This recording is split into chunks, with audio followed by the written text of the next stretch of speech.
Hey friends, now today we are going to start with the revision of paper number 6, and of course that is paper number 6 is nothing but FM and SM, and I'm going to do a revision of strategic management. Okay, now we all know that in strategic management we have 5 chapters, correct my dear students? And before we start with anything else, some guidelines regarding the preparation, and then we'll start with the revision of SM. Okay, now I'm going to perform this revision mostly in 2 sessions. In today's sessions we'll start with, my dear students, chapter number 1, 2 and 3. Okay, and in next session we'll start with chapter number 4 and 5. Okay, now before we start with anything, my dear students, you need to understand the paper style of SM very well. Okay, paper style of SM, strategic management, very well. Now basically it's a 50 mark, because you know that partner with FM, 50-50 mark.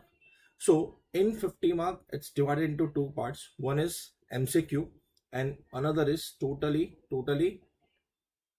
subjective part.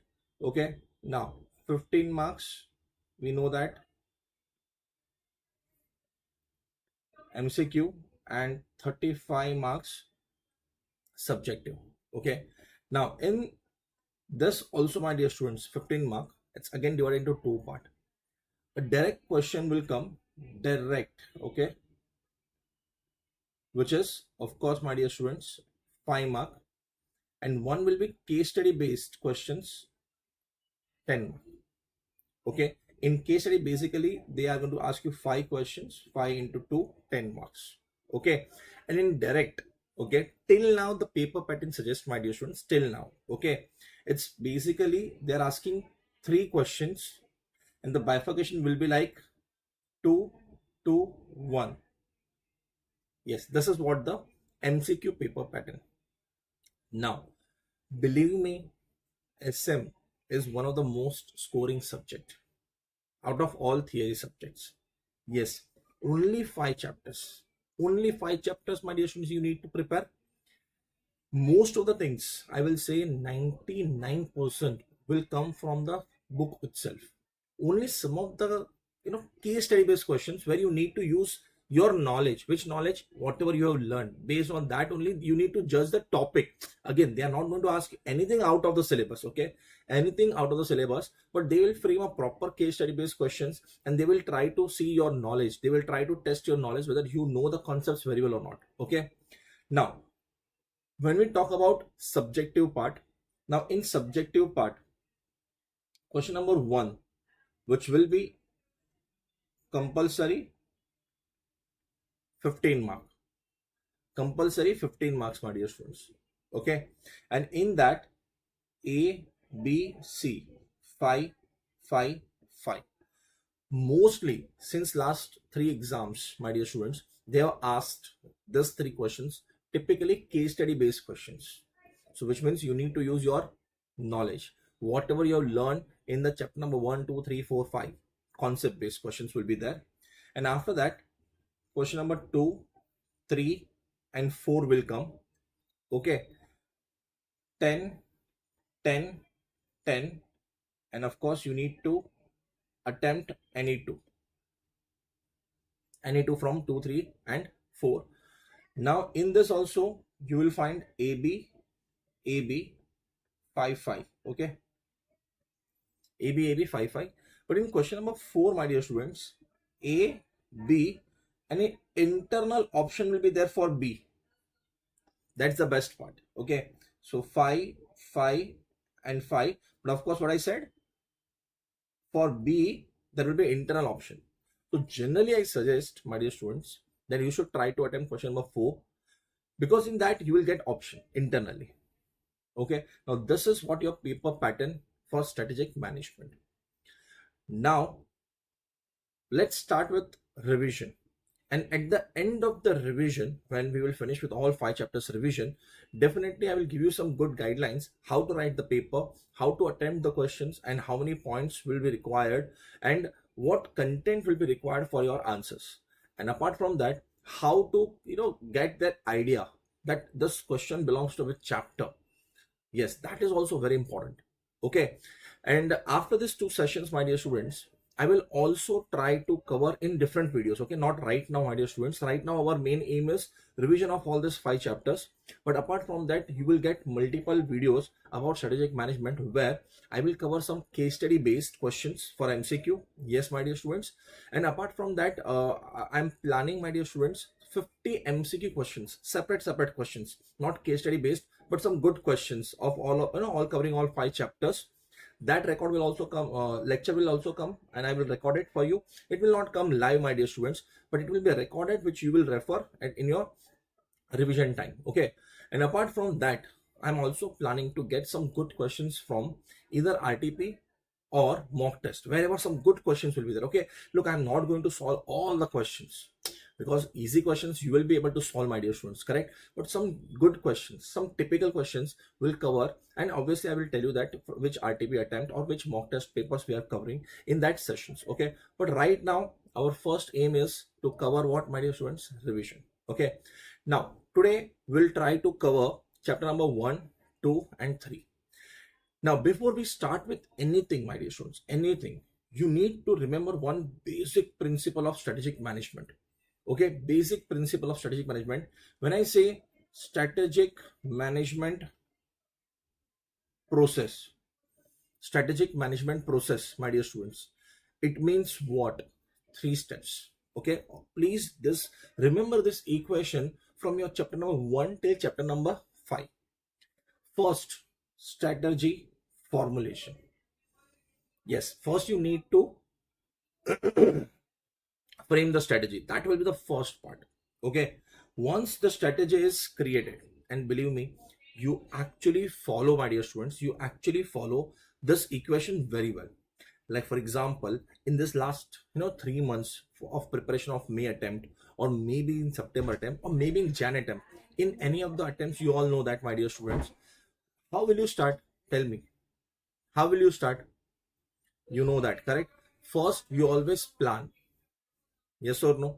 That how will I cover my entire syllabus? Yes or no? How will you plan? That is the main strategy. Yes or no? So that is strategy formulation. So first you will try to frame the entire strategy. Second, once your plan is ready, that's subject. In every subject chapters, how much time? Everything is framed properly, my dear students. Now it's time to implement, correct? Strategy implementation. Now you will start preparing, correct? Now once you start preparing, my dear students, what will happen? Tell me. You should come to know that whatever you have planned and whatever results you are achieving, whether it's matching or not, and for that you need to evaluate your strategy, and whatever you are planning, things should go accordingly. For that you need to implement controls. So first, strategy formulation, second, implementation, and then evaluation and control. Like for example, if you said that every day I will read for 8 hours, so you need to make sure that enough controls should be there, that you should prepare for 8 hours. And controls will always help you to evaluate whether you are actually on the track or off the track, correct? Evaluation. Now, evaluation will tell you that whether you are achieving your target within the time frame which you have allocated. For example, as a student, you will plan your evaluation part weekly. That every Sunday you will actually cross check that whatever you wanted to finish, whatever you wanted to cover within that week, within that period, whether you have done or not. And evaluation will actually help us, my dear students, to understand we are actually on the track or off the track. Correct? Now that's how it's the whole syllabus will proceed. Now, first of all, the first step will be formulation to implementation, then implementation to evaluation. In evaluation, you will come to know that whether you are on the track or off the track. If you are off the track, which means you need to change either in implementation or in formulation. So again, the process will start. So it's a never-ending process. It's a never-ending process, my dear students. Strategic management process is a never-ending. So once you are in your business, you will follow formulation, implementation, evaluation, and control part. Okay, believe me, your syllabus, the all 5 chapters are actually designed as per this formula equation. Now I'm telling you that also. Okay, now strategy formulation. Okay, formulation. So your chapter number 1, 2, 3, and 4. This 4 chapter is only for formulation part. Understood? Only for formulation. First, introduction to strategic management, basics, fundamentals, philosophy of strategic management. Second, strategic analysis, which means for creating a good strategy, you need to get information of external environment and internal environment and how both are going to affect your strategy. After generating all this information from chapter number 2 and chapter number 3, now this information will help us that which strategy we should select. But before selecting the strategy, you should have a knowledge of different strategies. That is chapter number 4. And once you have done with chapter number 4, which means selection of the strategy which you want to implement in your business, the next thing definitely will come is chapter number 5. And the chapter number 5 is nothing but implementation and evaluation and control part. Correct, everyone? So I hope you understood this very well, and please follow this equation from the first chapter till the last chapter.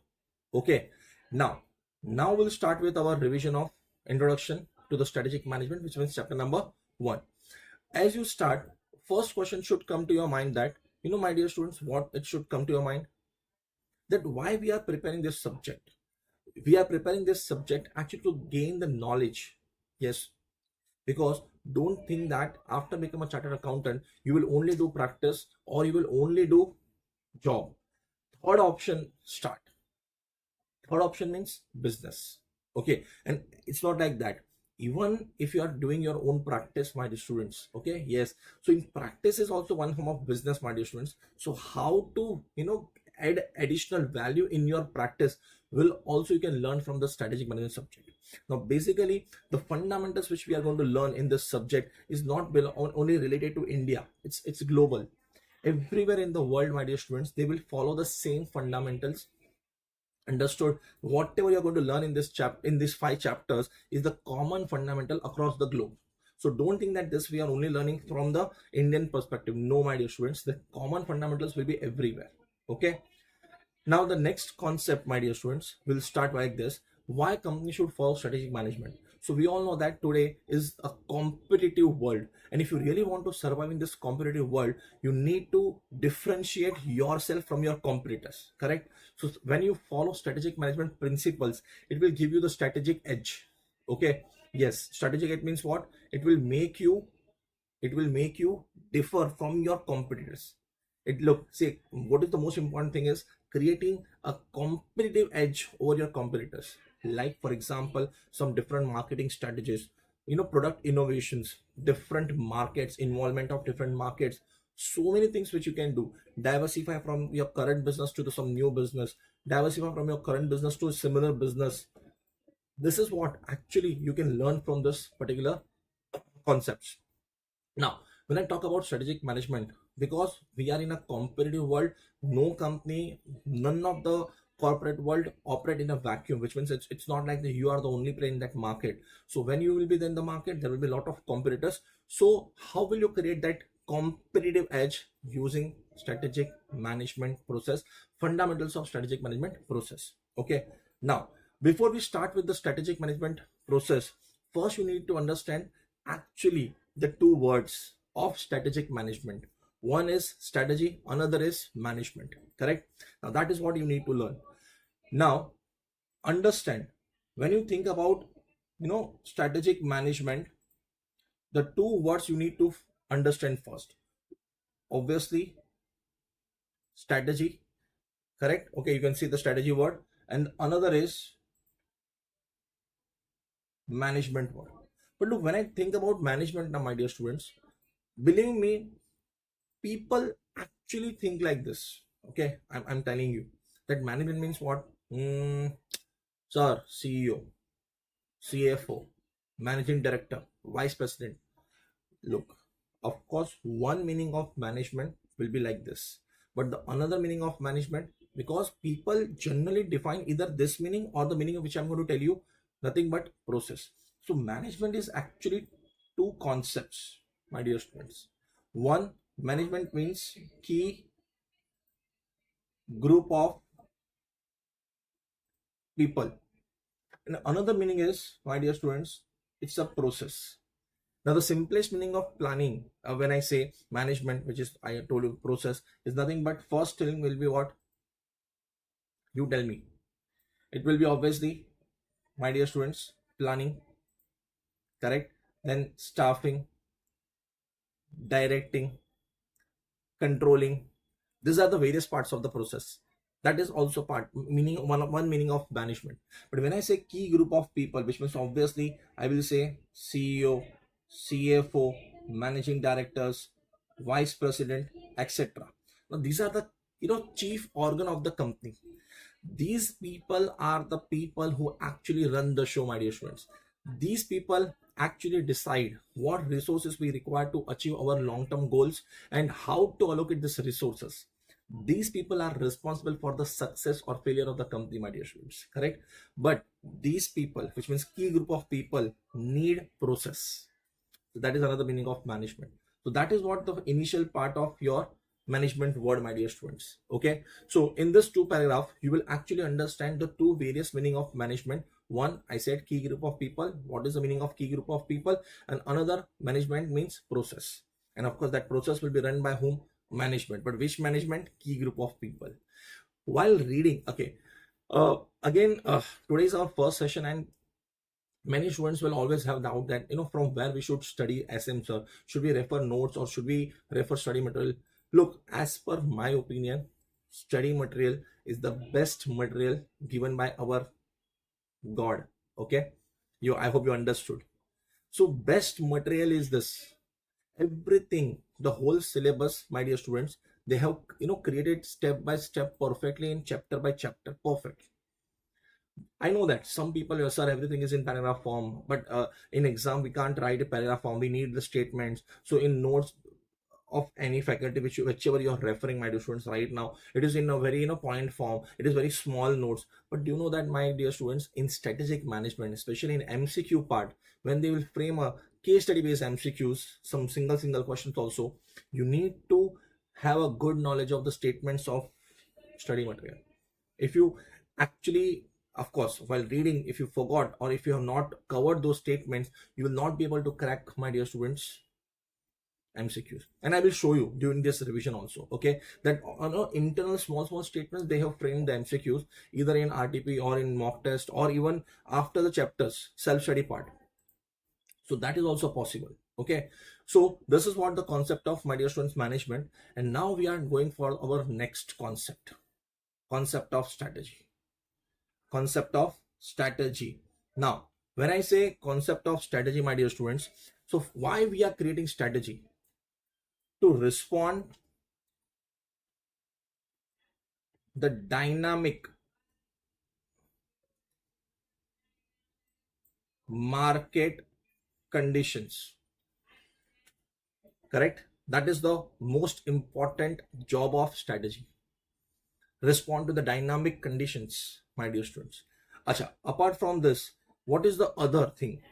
It's a game plan which you play, my dear students. So it's a second meaning we should remember always, game plan, which we are going to play to compete with the competitors.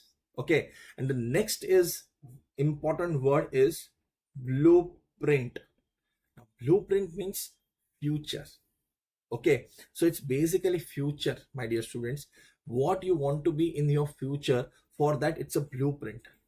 Like for example, before we construct the any structure, physical structure like buildings, okay, we create what? Blueprint, that it will be look like this in the future.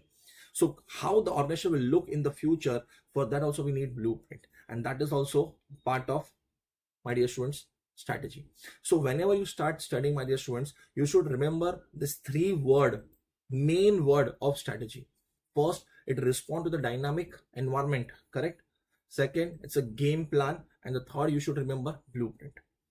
But the next question comes to mind is, sir, exactly strategy is created on which levels? Corporate level, divisional level, and functional level. Now first of all, people always, especially students, always get confused. So corporate level, divisional, functional, we don't understand these levels. But look, if you are freshers or repeaters, but I know that we are in the month of now, end of the March, beginning of the April, in the next month, May. Of course, after April, May, exams will be there. So now you are thorough knowledge of, what is corporate level, divisional level, and functional level. Correct? Now, still, before I proceed with anything, I just want to show you one simple example, very simple example. We are talking about, suppose, Hindustan Unilever Company. Okay, very simple example, abstract example. Please do not think like this. This is only for representation, only for your understanding. In reality, the things will be much bigger and larger concepts. Okay, so on the top, CEO will be there. I'm talking about right now, suppose HUL. Now HUL is into multiple products or business, I will say like this. Okay, so CEO will not, it's not possible for CEO to actually look into each and every business, or he can create a strategy for each and every business. So to manage the entire business of HUL very smoothly, it will get divided into divisions. Like I will simply say soap, shampoo, or I will say like conditioner or hair oil, like this. Now this is actually called division. Okay, now CEO will always be there at corporate level, and to assist CEO, my dear students, we will always have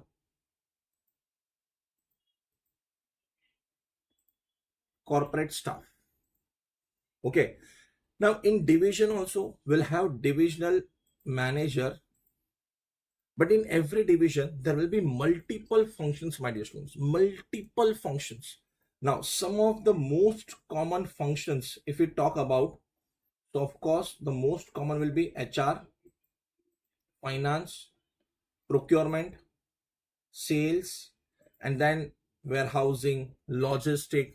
Most common, my dear students, these are the most common functions which will get replicated in all divisions, my dear students.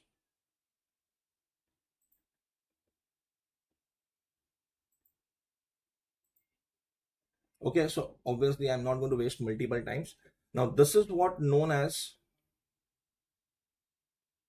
functional level. Okay, can you see this? I know, look, today in emergency I have done some setup, my dear students, to take this session. So little bit, please, okay, manage, my dear students. I can fully understand, so we can't see some of the things which you have written behind you, but today only you need to understand, little bit adjust with me. In rest of the sessions which I will record for you properly, my dear students, in that everything you will get proper. Okay, today is a live sessions, interaction is going on, so based on this we are doing. Okay, I hope you are understanding.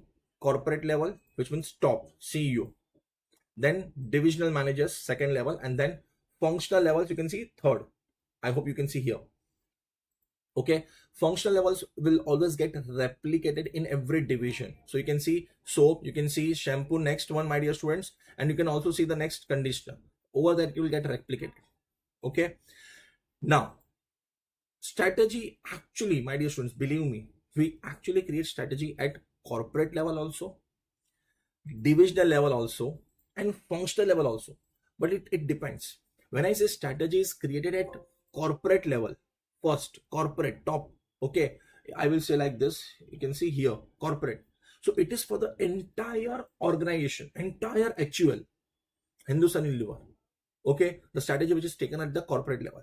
Second, when the strategy is created at the divisional level, it is only for that division. So divisional manager is responsible for creating strategy only for soap, that how to compete in that soap business with the competitors.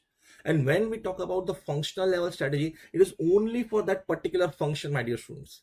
So scope is different for everywhere, for strategy only. Now this is what you need to understand here. Okay, so corporate level, business level, or you can say divisional level or functional level. Okay, so I make you clear that what is corporate level, divisional level, and functional level. And now one of the most important statement I will say like this, that strategy, one of the most important fundamental of strategy is, you know what, my dear students, that it's proactive and reactive, but it's not fully proactive, not fully reactive. It's partly proactive and partly reactive. Based on this fundamental, my dear students, based on these fundamentals, you need to understand they can frame different MCQ also, and they can frame actually case study based question also. Okay, now here only two concepts you need to understand. When suppose we are the owner, think like this. When you're learning this subject, think like this, that you want to start with the business and how to use the fundamentals of this strategic management to improve your business. So first, before my competitors think about anything, I will initiate first move advantage. I will take the first move advantage. I will research, I will do all the analysis, and I will get the things first in the market. Now that is called proactive. That is called proactive. But my dear students, when there is something change in the environment, like for example, some government laws are changing, customer preferences are changing, my competitors are doing something new, and in response to that, if I am creating a strategy, then it is called reactive. First move advantage, proactive. Responding to the change in the market is called reactive. This is the two fundamentals of strategy. Remember, my dear students, very well. Okay. Now, based on this, MCQs are also possible, and my dear students, case study based questions are also possible. Okay. Okay. Clear? Sure. Great. So please remember this fundamentals very well. And now, after this, last concept regarding this, again repetition, my dear students, the different definitions of strategy they are repeating here. But I will suggest to the students that whatever is given in this blue color, can you see this blue color, my dear students? Please read very well. Yes, this will give you the hint for the future case study based questions, my dear students, that how they can frame case study questions. Okay, like here they are asking, because you know that right now what is happening, all the customers, they want everything organic, correct? Yes or no? Everything organic. So if any, like, see, a ketchup brand making healthier ketchup with less sugar and preservatives to attract more customers, is this a strategy? Yes, of course it's a strategy, because right now people demand this only because they are getting more and more health conscious. Myself, my dear students, I'm avoiding all those food where maximum sugars will be there or preservatives will be there. So if some brand is getting less sugar, without preservatives, naturally organic, definitely I will buy those products. Correct? Clear? Now till this part, my dear student, it was only they are explaining the basic fundamental of strategic management. What is the two part? Strategy and management. Okay. Now they're going to start with the next concept called the, of course, importance and limitations of strategic management. Now, before we proceed with the strategic management part, look here, again, a small question you will find very 2 mark, because look, in exam, don't think that they will always ask for 5 mark questions. Sometimes what they will do, they will break the question in 2 parts, and internally 2 mark, 3 mark, or 2 2 1. Yes, if you actually see the last paper pattern, last 3 attempts paper pattern, you will find multiple questions where they have actually asked in a single question 2 3 questions. So you see, what is the overall objectives of strategic management? So obviously there are twofold. First, it will help you to create a competitive advantage, and the most important, my dear students, it will actually help the company to react to the changing environment. That is the important part of our, we can see, strategic management. Okay. Now, apart from this, my dear students, they have given some different explanations. But if you actually see this, my dear students, strategic management definitions, this 2 paragraphs, see this 2 paragraph, what we have discussed. Strategic management involves developing company's vision, environment scanning, both external and internal, strategy formulation, remember, strategy implementation, and then evaluation and control. Now these are the most common fundamentals of strategic management process, which you will find repeatedly in different part of this chapter. Okay. Now once you have completed this part, you need to move towards the importance of strategic management. Now here, look, if you are actually learning from the study material, you need to remember, I will not say remember, but read and understand the different concepts. Like here they have said that one of the biggest concept which we have heard in any business, survival of the fittest, but nobody knows what is the meaning of this survival of the fittest means. People think that big company will last long. No, it's not like that. It's not big company will last long. It's survival of fittest means the company who will change themselves as per the changing environment. Changing environment, are you understanding? They will change themselves as per the changing environment, will survive. Okay, because I'm giving you some different examples and you will relate. Nokia was biggest company in cell phone manufacturing, and in share wise also worldwide the share was also I think more than 50% share was there, but still collapsed, bankrupt. I will not say bankrupt, but it's vanished from the competition. Why? Because they couldn't able to change or adapt themselves as per the changing environment. They actually ignored, one simple concept. I'll say like this: what people want, what consumer want, my dear students. If you are really a good businessman, my dear students, or you have a good sense of you know business, then you need to understand customer is the key part, central part of our business, my dear students. So if you don't change yourself as per the requirement of the business, or you can say customer, you will not be able to proceed. Apart, not only this, Nokia, there was another company called Kodak, there was another company called LML bike company, there was another company called if you remember, before TV, radio used to be there, Murphy company was there. All companies collapsed. Only one principle, they couldn't able to change themselves as per the changing environment. So survival of the fittest doesn't mean the large company will last long. No, the company, even if it's a small company, but they know how to change themselves with the environment, they will survive. Okay, this was they have discussed in this particular part. And now two questions which we need to discuss. Of course, the benefits of strategic management, which they have asked in May 24, and another is limitation of strategic management. Now when you are doing a revision, pure revision, instead of reading this points, my dear students, you should do, what you should do, revision from here, simple part. So in your answer, I told you that I will give you some of the tips while writing the answer also, my dear students. So when you are doing a revision, instead of reading the whole statements, especially for the last day revision before the exam, you need to do revision from this head points or main words which is given in the statement form. Okay, see, strategic management will help you to define your goals and missions. It will help you to develop your core competencies. It will help you to fight, my dear students, a dynamic environment. It will help you, or it will stop you from making a big mistakes.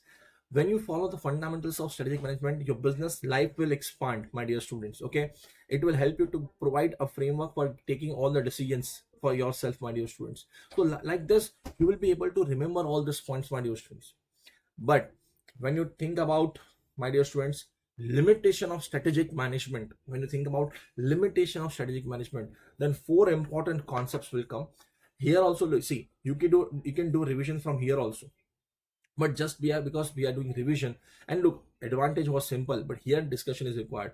First, the environment in which you are taking the decisions, that environment is dynamic. Now this statement also you should remember from chapter number 1 to chapter number 5, because we don't know what will happen next. Okay, you can't predict the environment, you can't predict the future, my dear students.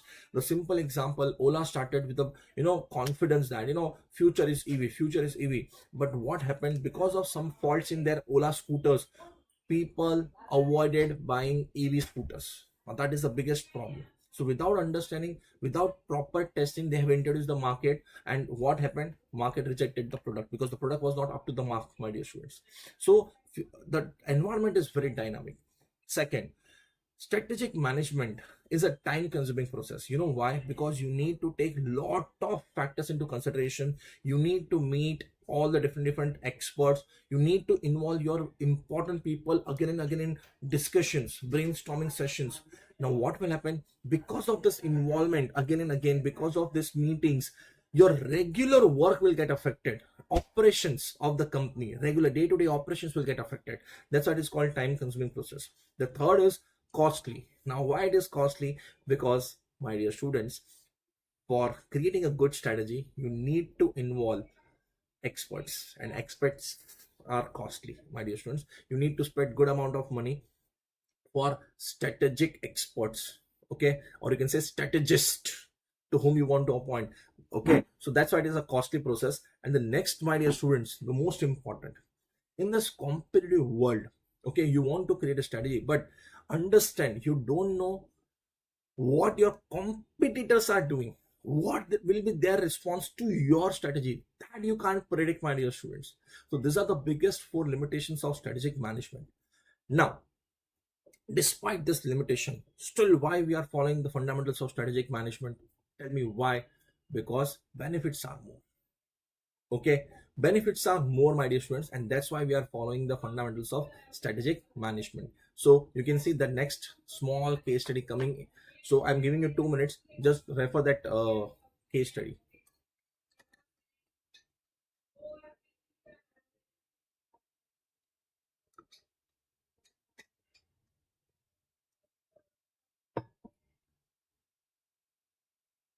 So I hope you have referred, my dear students. And of course, look, when we are doing revision, a continuous, we need to speak, because here I will not be able to pause for a second. We need to cover, my dear students, lot of things. Okay, so that's why, and of course, a small break for myself, my dear students.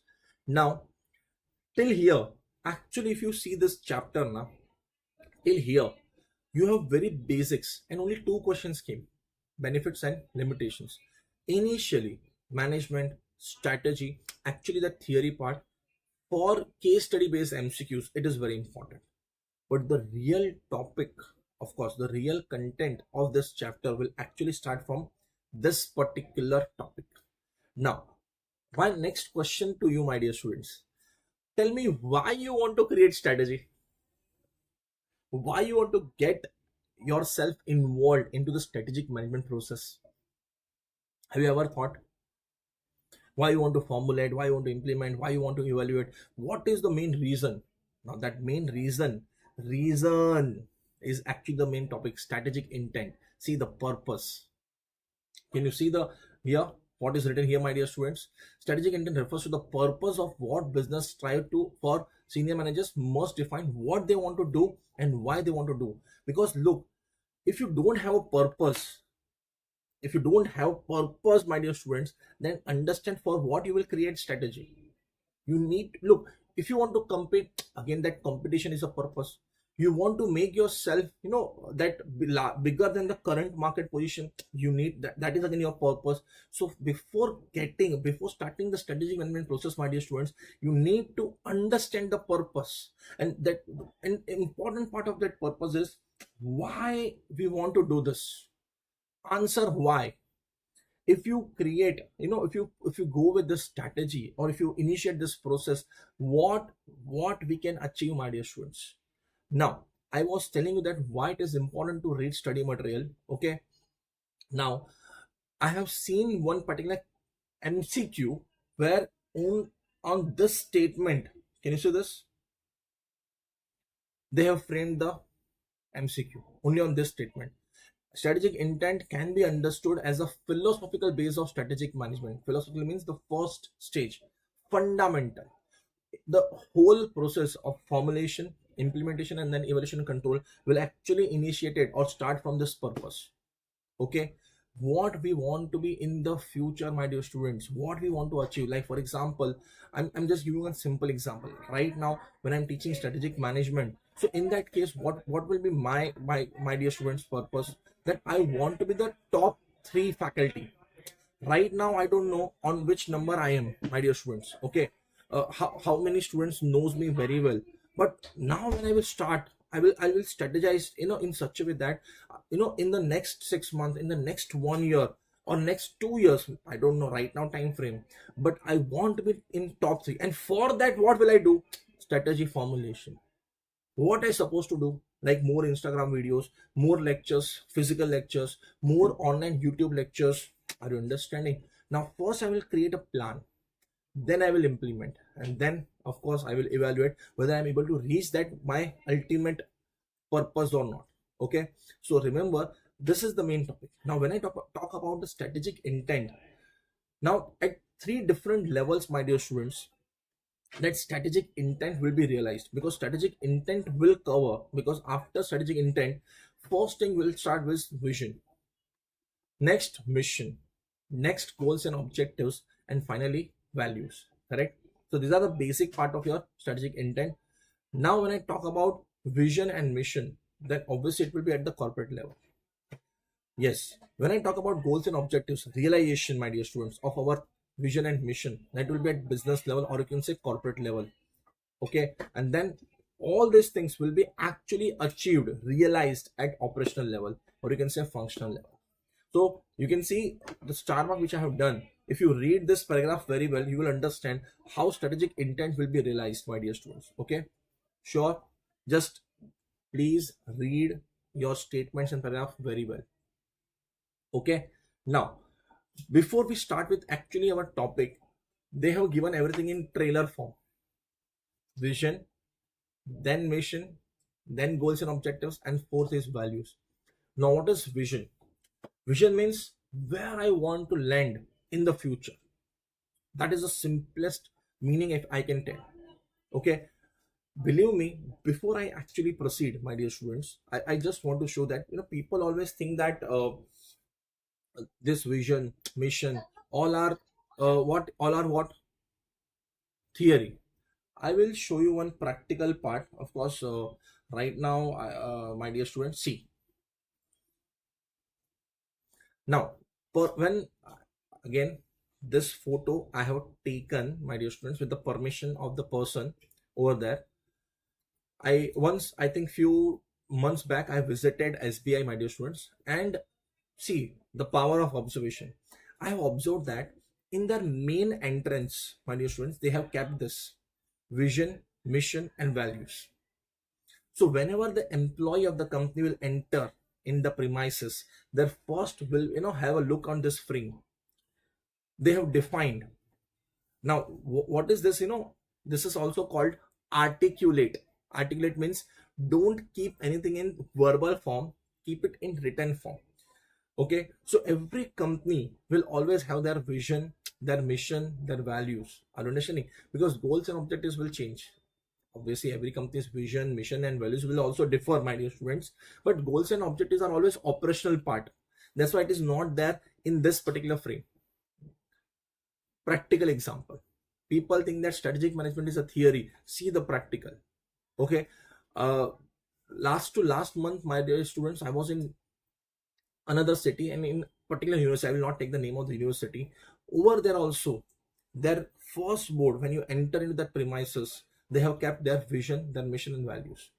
Okay, so vision actually shows what you want to become in the future, where you want to land yourself, my dear students. Okay, now here again we'll back to the topic.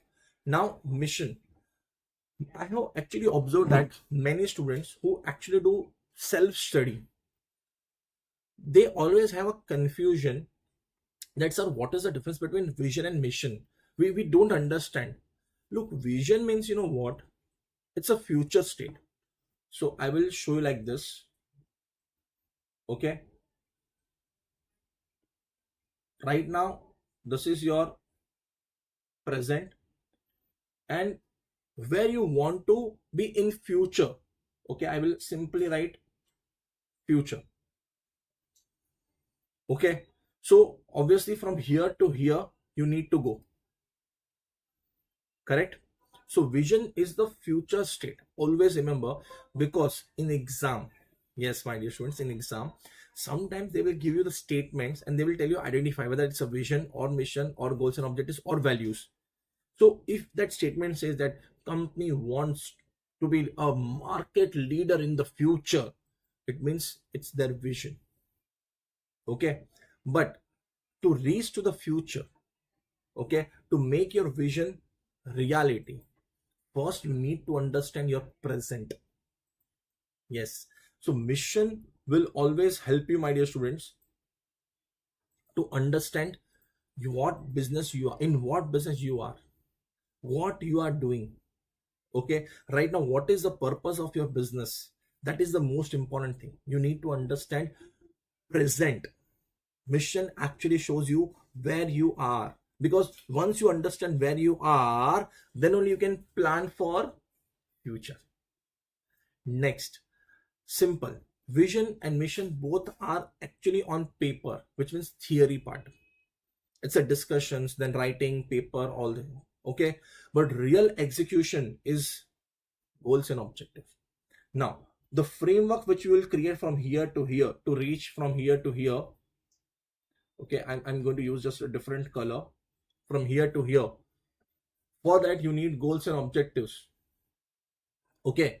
Now, again, people doesn't know the difference between goals and objectives.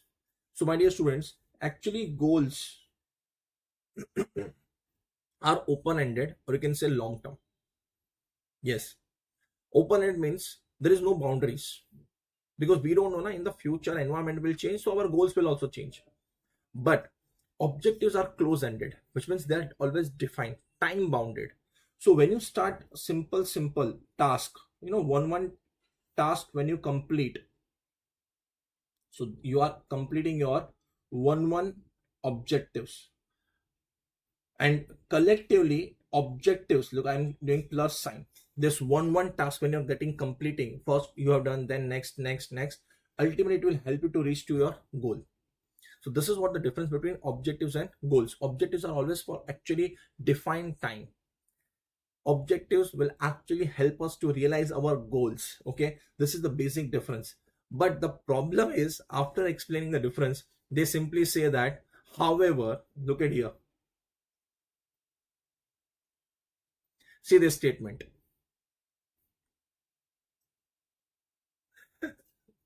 So once they are explaining the difference, and then they say, but we will use interchangeably. Okay, no problem. Which means you can interchangeably you can use goals and objectives, my dear students. Okay, and finally we are moving towards the values. Now, what is values? The principles a company follow. Every company will have a set of principles, ethics, in our term, ethics, principles which they want to follow, and that principle and ethics will actually guide the business decisions of the company. Yes, my dear students. Yes, I'm very right. What I'm talking right now. That principles, what they are following, the ethics, what they are following, my dear students, will actually guide the company for their decisions. Like, I'm just simple. I'm giving you how values will affect the business decisions. I'm giving you a simple example. You all know that one of the biggest company in our India, one of the biggest companies called Tata, and we all know our late Sir Ratan Tata. The basic fundamentals, or I can say value system of Tata, was humanity, that create everything for the humanity, okay, mankind. So in their, this is what their basic principle. Now, do you think Tata may in the future also get into the business of tobacco? Do you think that they can feel like, we should also start another business of tobacco? Because you all know that one of the biggest cancer hospital, Tata Memorial, is also run by Tata Trust, Tata company itself. Principle will always guide the decisions of the company, my dear students. Okay, so principle is always broader concept than the decisions, or you can say strategic intent, because that is also one small question may come in the future. Now, whatever we have discussed till now is actually nothing but what? Trailer. The real picture will start from here on this topic. Okay, so again, vision will come, after vision mission will come, after mission goals and objectives, and after goals and objectives the next concept will come is values. Okay, so now again we should start with the vision. Now, what we have discussed, I will not say I, but we have discussed, my dear students, simple. When I say vision means what? Where you want to land in the future, correct? Yes or no? Which means you need to change your existing position in the market. And if you really want to change your existing position, you need to focus on 4 important fundamentals of market, I will say. And that fundamentals are product, market, customer, and technology. Either change the product or improve the product, change the market, or again, expand your market, focus on your customer or focus on larger customer, and include the technology in your business, maybe in a greater way. So, changes in this particular 4 part, product, market, customer, technology, will actually help you to change your market position from here to here. Okay, understood, for the future. So that is what the concept they are talking about in the vision. Apart from this, they are clearly telling vision will always explain where we are to go. You can see the next statement here. I said future, where we want to land in the future. And apart from that, biggest important concept, see, a clearly articulate, which means always keep the vision in written form. Because I'm telling you, I always tell my CS students, especially when I'm teaching in the face-to-face batches, I always tell them, my dear students, that wherever you are sitting for your study, like your study table, wherever you sit, okay, so always keep in a written form. Like for example, we all are going to appear for May 25, or suppose September 25, or Jan 25, or whichever time you want to attempt, you are going to appear first time. But right over there, I want to clear, C enter in this attempt itself. So when you keep it this thing in written form, my dear students, what will happen every day? It will give you what, that spark. I need to do that much hard work. I need to put my hard work. Are you understanding?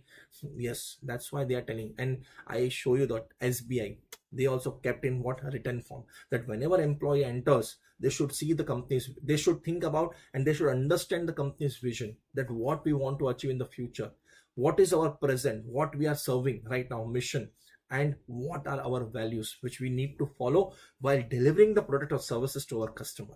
Okay, now this is what the basic fundamentals, my dear students. And now here they have given some of the examples.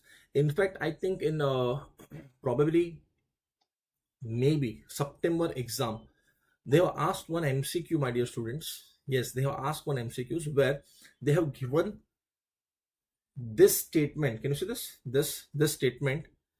And they actually ask whether it's a vision, well, this statement shows vision or mission or object, goals and objectives, or values. As it is, this statement was as it is in the paper, it was. Okay, so I will always, that's why I'm telling you now, reading the content which is given in the study material will always be helpful, because most of the time they will cover the things which is given in the book. Look, a lot of contents are already there in the book, so they don't need to frame something new. They know that this is also enough, and of course with twist and tricks. So concept should be clear. Now generally students, what they do, they avoid certain things. Personally, I feel that they can actually ask you this, my dear students, as a case study based question. So they will frame a case study, okay, where they will put this, okay, explain the essentials of strategic vision. And while reading study, students actually ignore such type of small questions. I don't know why they ignore such type of questions.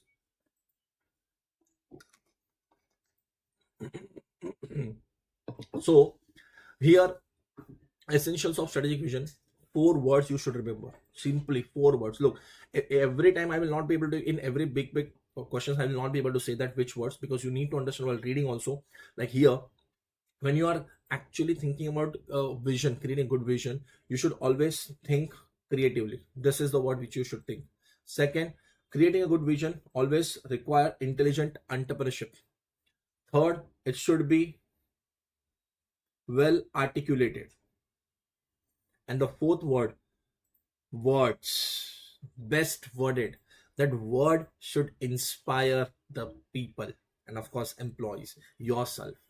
That 4 things you need to understand, you need to remember. Now while writing the answers in the exam, my dear students, you should actually include these words. Look, nobody can cram it, okay, or you can say by heart, read or remember word by word the entire statement. Not possible for no student, exceptionally if you are Swami Vivekananda, Dr. Swami Vivekananda sir. If you are that, then they will have a photo, they were having photogenic memory, my dear students. Okay, sorry, he was having, I will not say they, but he was having a photogenic memory, that they, if he will remember, read or listen or read something or see something, he will remember lifetime. Okay, but we are normal humans. So for what is important, instead of remembering the entire statements, try to remember main words, my dear students, in every statement answers. Now look, this answer is a statement form, there is no head points. I know that some, I will say like this, some uh, I don't want to take the name or refer also. Some people get advice from others. I will say students get advice from the others. I will say like this, that if head points are not given in particular answer, like this is a statement form. Here there is no head points. Okay, so You should use the main word as a head point and then again explain this. Why you want to increase your efforts, my dear students, even in the paper, and why you want to increase the efforts of the paper checker. Look, generally the paper checker, my dear students, he will have a, I will not say full knowledge of strategic management, but while verifying the papers one after one, after certain number of papers, when he will verify, he will get the idea that what exactly answers are there in suggested and what we are expecting from the students that they should write. So try to make sure that you should write the answers as per study material. I will simply say that as per study material, my dear students. Okay, clear? Great. Now, my dear students, next is mission. Now, see the first line of mission. First line, my dear students. A mission is an answer to the basic question, what business are we in and what we do. If you don't understand, my dear students, in what business you are you understanding? In what business you are and what you are doing, then obviously you will never able to understand the future opportunities properly. Now that's what it is in the further paragraph, my dear students. So you need to understand, you need to be very smart, enough smart to understand your mission of your business. Every business will have their own mission statements, my dear students. Okay, now why mission is so important? Why? So that is also a question which they have already asked in May 24, because mission will actually make sure that everyone in the company should understand the purpose. Everyone should follow the same same principles, or I will say same uh, like for example general tone, attitude, like this. Okay, mission statement will actually help us to understand our resources and how to allocate the resources. It is a central point. If you see here, they have written one word called focal point. It means it's a central point for organizational purpose and directions.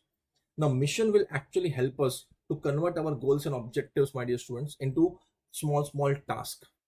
Basically our purpose will get translated into goals in such a way that cost, time and performance parameters we can derive.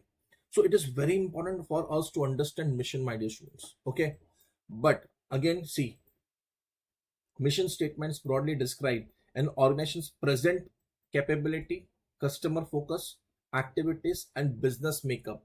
Present, what we are doing. That's why I've used red pen over there.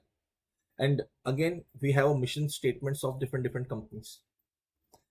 Now generally, look, when they have asked this question, it was actually direct questions, but while reading, sometimes we actually forgot. Sometimes there are small questions are also there. See the highlighted I have done. Following points are useful while writing a mission company. Now this CS means case study based questions they can frame. And believe me, very few students who have actually properly read this small paragraphs very well, they only will be able to make out that, oh, such kind of questions were also there. Now here are three things you need to understand while defining your mission statement. Okay, the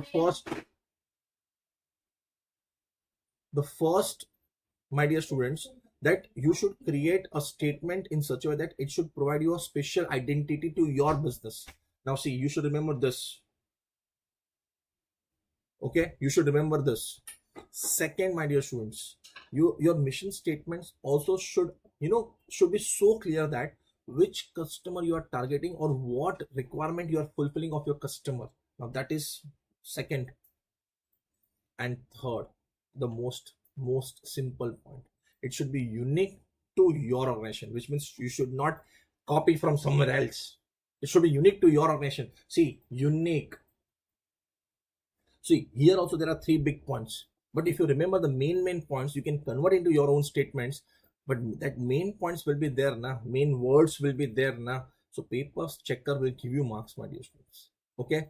Now, apart from this, again a small question that Peter Drucker and Theodore Levitt, they have introduced the concept of understanding mission is why it is important, and how will you understand the mission of your organization. So what they have said that you should ask some small questions, my dear students, to make understand what is the mission of your business. Okay, Now, initially, this theory was not accepted by so many people because this theory is long back. I will say in before 2000. That time competition was not that intense, but now everyone, all top businessmen of the some different industries, they started accepting this concepts or this theory that to understand the mission we should use these questions, because now competition is more intense, my dear students. Okay, so initially it was not accepted by the, because that time there was very less competitions, but now it is a very high importance. Okay, and apart from this, my dear students, one of the very simple concepts they have told here in this paragraph, that when you want to define, my dear students, what you want to define, tell me. Mission statements, their answer, the statement answer should not be production oriented. No, it should be always marketing oriented. Yes, I'm giving you a simple example. See this Lakme. Now we all know that Lakme company, what they create, cosmetics, correct? So if you say now in the factory we make cosmetics, now this cannot be your answer for your mission statements, my dear student, or this cannot be an answer for what business in we are. See, your answer should be like this. Are you understanding? See, according to Peter Drucker, every organization must ask important questions. What business are we in? And get the correct and meaningful answer. The answer should have a marketing or external perspective and should not be related to the production or generic activities. So you will be able to look, mission statements, basically it will help you to understand in which business you are. So answer should not be in production form, it should be in marketing form. Okay, because it will make the clear to the all employees of the organization that what we're supposed to do now. And now finally we are moving towards our next topic, goals and objectives. Now when you discuss about goals and objectives, I already told you that goals, long-term aspects, objectives, short-term aspects. Again, I divided, my dear students. Goals are open-ended, objectives are close-ended. Open-ended means there is no boundaries, no limitations. Okay, but when I say close-ended, to the point, limited time. But after discussion of all this thing, my dear students, again they will say, however.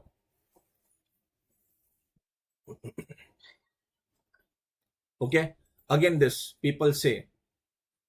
So you need to remember goals and objectives. Actually, there is a thin line of difference, but in our subject, our topic, no distinction is made. Okay, now the next concept, what is the main benefit of setting goals and objectives? So basically it will actually act as a yardstick, or you can say measurement. It will help us to measure whether we are on the track, off the track, we are able to achieve whatever we wanted to realize in time, within the time, or we are not on the track. All these things it will help you to achieve. Okay, now apart from this, the next question about goals and objectives, which recently they have asked, explain the characteristics of objectives. Which means while defining the objectives or goals for your business, what are the different things, my dear students, you should remember. And again, see, I have actually underlined some small points, like your goals should be concrete or specific, or time frame, or controllable, challenging, or you can say it is a basis for your decision making. It should be as performance, standard for performance appraisal. Most important, look, objectives and goals, my dear students, especially if I say, if we have a big business, different objectives we have set for different small business, but ultimately all those objectives should correlate with each other of the main business. Now your resources, my dear students, see, objectives should be set within the resources which we have in our organization. Okay, objectives, what we want to achieve, should define organization's relationship with its environment, my dear students. Yes, that in environment, if it is competitive environment, then what we will do, because objectives and nothing but a small task which we need to perform. Correct? Yes or no? Okay, so these are the principles, or you can say characteristics of objectives while you are setting, my dear students. And this they have asked in the exam, my dear student. Now apart from this, small theories are there, but this you can only go through and you can avoid it, no problem in that. Now last topic of our strategic intent, not chapter, strategic intent. First was vision, next was mission, third is goals and objectives, and fourth is values. Now in this, actually they have not given so many content, simply they have said that most important part. First, they have explained one of the reference as a Ratan Tata, the principle what they used to carry, values. Apart from that, common examples they have said integrity, accountability, humanity, innovations, diversity. Then they have actually said two things. Look, one, if your principles are really set, properly set, and you work accordingly, okay, so you can actually, you have a two perspectives. One is from market and customer perspective, another is employees perspective. Right now, the organization in which I am working, my dear students, so if organizational principle and my principles will be, matching, so I will be very proud and I will work with, more focus and hard work. Employee will always have that proud that, what my principles and company's principles are matching. So that is also one of the advantage. Apart from this, when people see that whatever principle you have set and your business is also, accordingly working, our customer will have more trust in our products. So that is also one of the important part. And apart from this, I already told you that values is a broader concept, because it will actually going to drive the decisions of the business. And you can see from this diagram also, values in the bigger circle, everything is inside this circle. Can you see that? Great. And now after this, again small question will come in front of you, my dear students. Intent versus values, which you can complete on your own. And now next thing which I'm going to start, last topic of this chapter, strategic levels in the organization. Now basically, my dear students, there are three levels which I already told you: corporate level, divisional level, functional level. Here divisional level is also known as business level. I already told you that corporate level means CEO, CFO, correct? Divisional managers like soap, shampoo, conditioners, and functional. Now believe me, every level will have a different functions. I'm talking about here function means activities which they are going to perform, or roles which they are going to perform. That way I'm talking. And why it is also important, again, see, corporate level CEO, business level divisional managers, functional marketing, finance, etc. Correct? Now here three levels they have explained: corporate level, then business, and then functional. Okay, now why it is important to read sometimes paragraph form study material? Because in your self study section, okay, self case scenario based questions, they have actually kept one question only for role of corporate level management. And that's why, see, I have done highlighting also. Yes, my dear students, you need to understand this. Okay, now see, basically what is their roles? See, mission, vision, goals they are going to set. Okay, resources they are going to allocate, formulation, implementation of the strategies for business, and providing leadership for the business. Now this is what their roles. Now if you actually see, they have given one very good example of Adani, Mr. Gautam Adani of Adani Enterprise, which is the chairman. And what is their roles, what they do? See, this is what basically the task which they need to perform at corporate level. But always remember, Mr. Gautam Adani, okay, they will always set that this is what we have to achieve. How to achieve? Understand, suppose for example they want to start with another I will say energy project. They want to diversify into energy project. Okay, so they will just specify, corporate level just take the decision that this year we want to start with the energy business. But then how that energy entire business will set up and how it will run, it is actually going to be decided by that business level managers. So implementation and execution part, yes, it is the responsibility of business level managers, and then after that functional level managers. Okay, now always remember, my dear students, now when I talk about shareholders, okay, shareholders, so to whom shareholders will contact? Tell me, shareholders. So they will always contact whom? Corporate level management. And then corporate level management will tell everything to business level management. So corporate level management is actually a link between the shareholders and our normal business level managers and functional level managers. So that also they have discussed in this particular paragraph, my dear students. And after this, we need to start with the next concept, which is nothing but business level managers. Now, again, read this statement very well. The principal general manager at the business level, okay, is the head of division. Head of division. The strategic role of this manager is to translate general statement of direction and intent that comes from corporate level, top, okay, into concrete and strategies for the individual business. So suppose Hindustan Unilever, okay, Hindustan Unilever, my dear students, their CEO will take that this year we need to grow by 5%. I'm just giving one simple example, okay, abstract example, that in their meetings they have decided that 5% we need to grow overall, okay. Now it's on division manager of soap that how soap will grow 5%.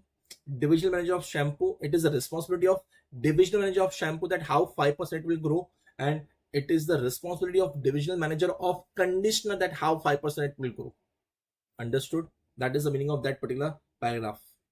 And finally, we'll proceed towards, my dear students, functional managers. Now, again, in your chapter number 1, case-based scenario-based questions, one questions very, very smartly they have framed. Okay, that is functional managers are very important. Yes, functional managers' role is also very important in the company because, my dear students, Gautam Adani, or the business head, business level managers, they are never going to actually work on the actual Kurukshetra. Kurukshetra means actual ground. In actual ground, who is working?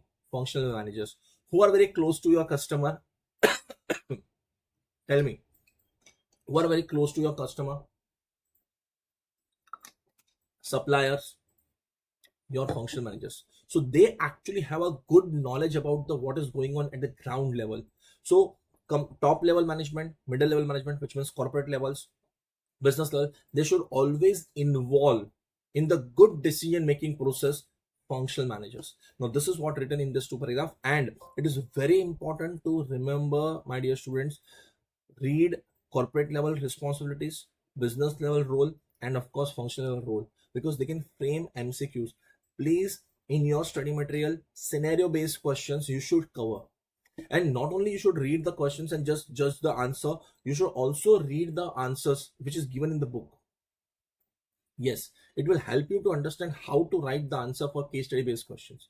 Look, some students always used to ask me that, sir, in law, first we write introduction, then the main answer, then we write conclusion for case study based questions. Look, in strategic management, it's not required. Main introduction, some part, main answers, that's enough. In strategic management, they will not expect from you like you should write answer in this format. So please make sure that main content is the main answer. Don't go for too much presentation, okay. Yes, now here we have completed what? Corporate level, business level, and functional level. And now we are moving towards the last question, okay, of course this topic only. Last question: network of relationship between 3 levels. And before that, you can read top down approach, bottom down approach. I think mostly if you're a commerce student, in your 11 12 standards you have learned about. When I say top down approach, means all the decisions will be taken at the top only and everyone will only follow.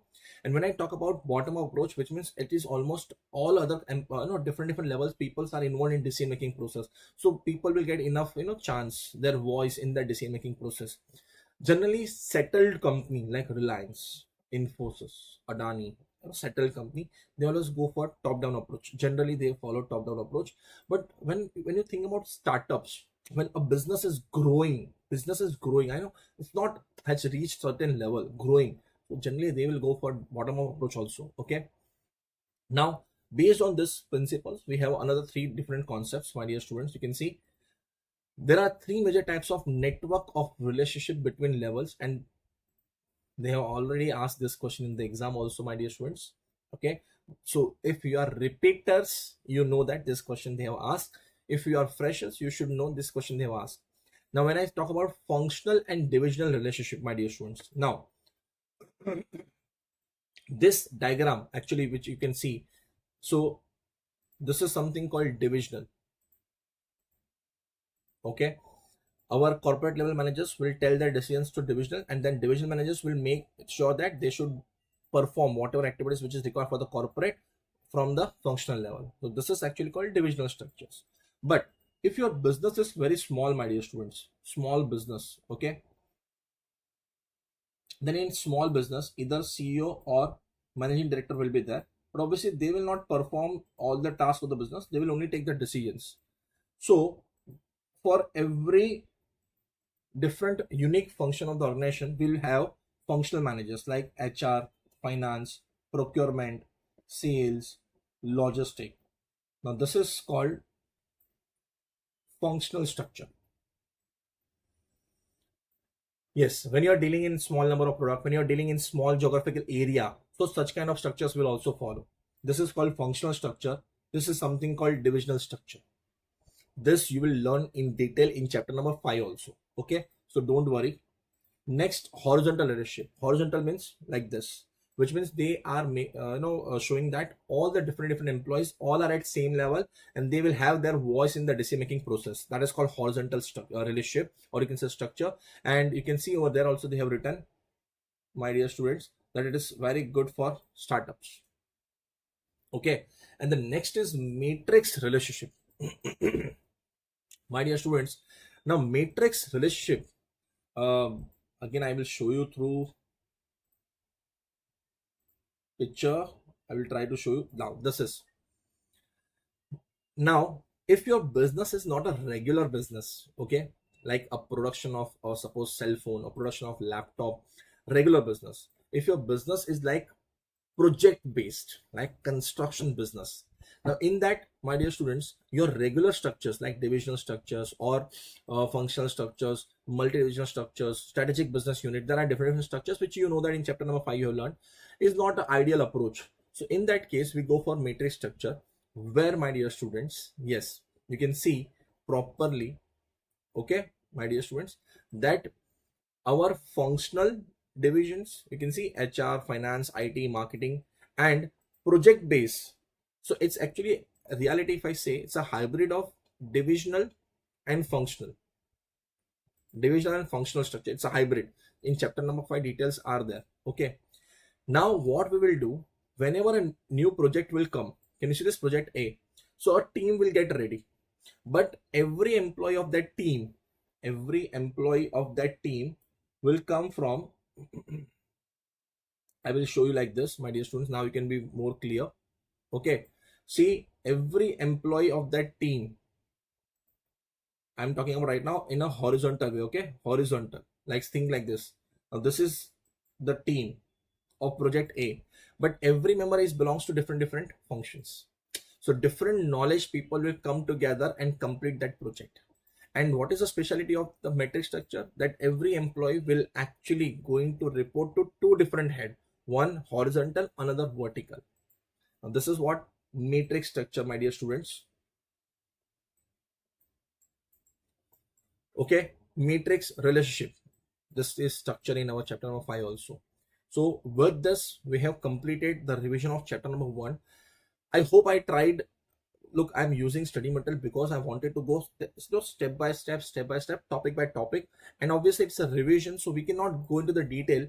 I can just give you the idea of every topic, that what is the concept of that topic, so that you should be very clear with the conceptually. Okay, now test your knowledge. You need to test, my dear students. I told you that these are very simple questions. I was talking about this scenario based questions. Please refer these questions very well, my dear students. Okay, again, this right now the study material is actually one attempt old study material in May, especially for May 25, September 25, and Jan 25. They have added new questions in your study material. No amendments from the previous book. Content wise, no amendments, my dear students. Okay, similar all the topics, little bit 1 or 2 lines of explanations they have added. Okay, that also not in all topics, some of the topics, very less, I think 2 or 3% of the syllabus. But what they have done, they have given this scenario based questions, more scenario based questions in this study material in every chapter. So I will personally recommend to the students that please do this thing. Okay, now I was telling you that chalo, I'm just showing you one thing, simple thing. If you actually see right now, this question number 4 and question number 5, question 4 and 5, this both belong to, okay, that corporate level, divisional level, and functional level. Divisional, or you can say business level. Yes, if you this, so see, Dharam Singh, a procurement department. See, when I talk about procurement department, which means actually from this word itself, you should understand that we are talking about functional level. From this word itself, it's a functional level. Okay, sure. And my dear students, they are talking about that actually in that case study. If you read very well, they are not involving they are not involving Dharam Singh in the decision making process, and whether this is a right approach from the corporate side.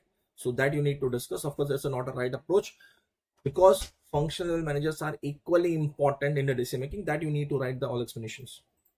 And second, here they are talking about role of chief executive officer. Now first, chief executive officer, and when they are saying role, so chief executive officer always work at which level?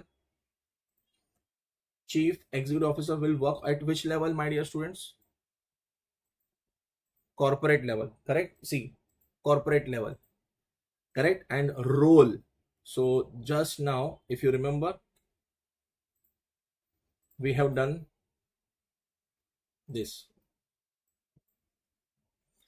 But I also want to show you that here in the topic, the answer is in which form? Paragraph form. Okay, and see the content. Please see the content.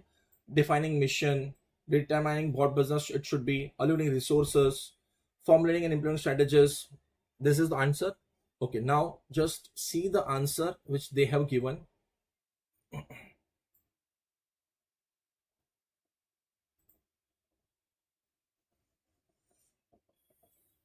So even what you are reading is in paragraph form, but while writing the answer in the paper, you need to put in point form.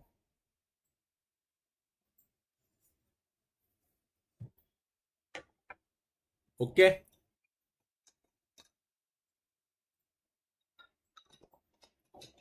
correct. Okay, so my dear students, here we have finished. I took also two questions, and I'm just giving you the idea that you should refer these questions very well. Okay, now next what we are going to cover is chapter number 2. Now always remember, chapter 2 and chapter 3 is actually a part of one concept, and that concept is called strategic analysis. Now before we proceed with anything else, you need to understand strategic analysis in detail. Now, as you have decided that you want to grow, you want to you need to change your market position. This is what you have decided in your vision mission statements. Okay, now the next thing is to create a good strategy for that, your vision and your mission. Creating a good strategy needs a lot of information. Okay, and that lot of information will come from two different sources. One, external, another is internal. Two different sources. Chapter 2 is all about external sources, and chapter 3 is all about internal sources, my dear students. Okay, so 2 and 3 both are part of same concept. Are you understanding? Same concept. Now before you proceed, strategic analysis, why it is important? Because until unless you will not collect enough information about external environment and internal environment, you will not be able to select a proper strategy, which is in chapter number 4. Are you understanding? So to selecting a proper strategy for your business, you need to collect information from external and internal environment. Okay, now this is what the crucial concept of chapter number 2 and 3. Now basically in the introduction part, they are simply saying that we should see the various different businesses. We should also understand no business operate in a vacuum. We should also see that our suppose this is our business. Okay, so outside our business, what are the factors which is going to affect our business, our operations? That is what they have written here, my dear students. See, external factors they are talking about. Now this is very small. I think as you will proceed in this chapter, you will understand this hierarchy properly. But right now, this paragraph. The process of strategic formulation begins with strategic analysis. See this. Why it is important to read lines, my dear students, that actually it will help you to understand the real meaning of that topic, why you are learning that topic. Look, strategic management is actually very dry subject. I know that. It's very dry. Okay. But when you start taking interest, that, oh, why we are doing this in the future, if we will start with the business, how we will start with the strategy, for that what are the factors we should consider. Now if you think like this, now my dear students, definitely you will be, crack this subject like anything. And believe me, along with FM, and whatever efforts you are putting in your practical subject, 50% of efforts will put in this SM, my dear students. Minimum score will be exemption. Minimum score will be exemption. Yes, my dear students, whatever efforts you are, just don't think like that, FM is enough, we will do FM very well, we will do SM, little, and we will write down and we will clear. Don't think about clearing, think about the target should be exemption. Okay. Now, strategic analysis. So we all know that, strategic formulation is not a task. It's not like, creating a strategy like this. What I think, my intuition says, my sixth sense says. No, it should not be like this. It should be always start with, my dear students, environmental scanning. Are understanding? How will you do environmental scanning? So it can be in we can do in a two way. One is informal way, another is formal way. Now when you talk about informal way, what is informal way? Which means getting information from, external environment and here and there. Like for example, there is a change in the tax structure, okay, from the government. So you are getting this information from some news channels. It is called some, I will say like this, informal way. But the same regulation, how it will impact, you are getting that from expert, proper. Okay, so maybe it is not known as formal way. So there are two ways of just getting information from some sources. Okay, it is called informal way. But getting the same information in a proper structured way from expert, it is called formal. So but here, how the great entrepreneurs is, getting differentiated from others, how their ability to get the informal, information from informal sources. And of course, look, formal source is also equally important, I will say more important. But how that differentiation, because look, formal source, every company will use formal source, our understanding, for taking the decisions, getting the informations. But how smart you are getting another, different kinds of information from informal sources, that makes you great, that makes you differentiated from others. Now that is what written in this particular part. Okay. Now again, you can see your chapter number 1, basic parts, external, internal. Then in external and internal, one common word you will get, yes, SWOT analysis. So when I talk about external, so we'll always think about opportunity and threats. When you talk about internal, we'll always think about our own strength and weaknesses. Now this is what the basic concept of this particular chapter also, my dear students. And if you see, the analytical sequence is from appraisal, which means appraisal means what? Getting the information, evaluation of external and internal situation, to the evaluation of alternative strategies, chapter number 4, to the final choice of strategy. So after chapter 2 and 3, enough information you will get, you will start for thinking of strategies, and then you will select the strategies. Okay. Now apart from this, my dear students, normal paragraph. But see, sometimes while reading the paragraph, you actually come across small question also, like this: limitations of strategic analysis. Yes, my dear students, there are two limitations. One, strategic analysis, all this informations will give you a lot of options, but which one is better, they will never tell you. And second limitation, it's a time consuming process, because so many efforts you need to put to collect this information from different places, my dear students. Okay, so this is the limitations of strategic analysis. But another challenge of strategic analysis is issues. Now there are three different things. First, strategy evolve over a period of time. Strategy evolve over a period of time. So what is strategic analysis, my dear students? It's basically collecting the information from external and internal environment, correct? But we know that it's a dynamic. It's a dynamic, my dear students, and we can't take the decision just on the present scenario, my dear students. We also consider past, we also consider present, and whatever company's biggest decisions are not a single decisions. It's taken over through protracted period of time, which means a long time they have took. So as you start with the analysis, my dear students, but you know that time change, dynamics change, so you again need to collect the information. So that is the biggest challenge. Strategy evolves over a period of time. Second, balance of external and internal factors, which you know that, my dear students, practically impossible, because some of the factors are in our control, some of the factors are not in our controls. Most of the factors which is in external environment is not in our controls, my dear students, but the things which is there internally, we can at least try to control. So that balance is not possible properly. And the third biggest challenge, my dear students, risk means what kind of risk, my dear students, while you are doing strategic analysis, my dear students. Okay, I told you that the biggest problem is dynamic environment. Suddenly anything change, and of course it may not represent opportunity for the organization. See, competitive markets, liberalization, globalization, recession, booms, advancement, all these different types of risk we need to consider while doing strategic analysis. And this change again that dynamic environment, and all this risk, whether external or internal, their impact will differ. For short time it is differ, for long time it is differ. Okay, see, and I hope you know that how to read this. If I talk about this risk, external risk on short time impact. Now when the risk will come short time, what impact will come? See, we can face strategic failure. Now what is strategic failure? Like, see, business performance is lower than the competitor, or fail to meet the objectives, fail to meet the strategic objectives. See, internal, what effect it will come in short time, internally what effect it will come. You can see organizational capacity is unable to cope up with the strategic demand. Now what do you mean strategic demand? We are not able to understand our customer needs, one of the example. Okay, so this is basically issues, and of course they can ask this question as a case study, my dear students. Strategy evolves, balance, and risk. And believe me, all 3 points will have one common concept, is called dynamic environment. I told you that you need to remember this concept from first chapter till the last chapter.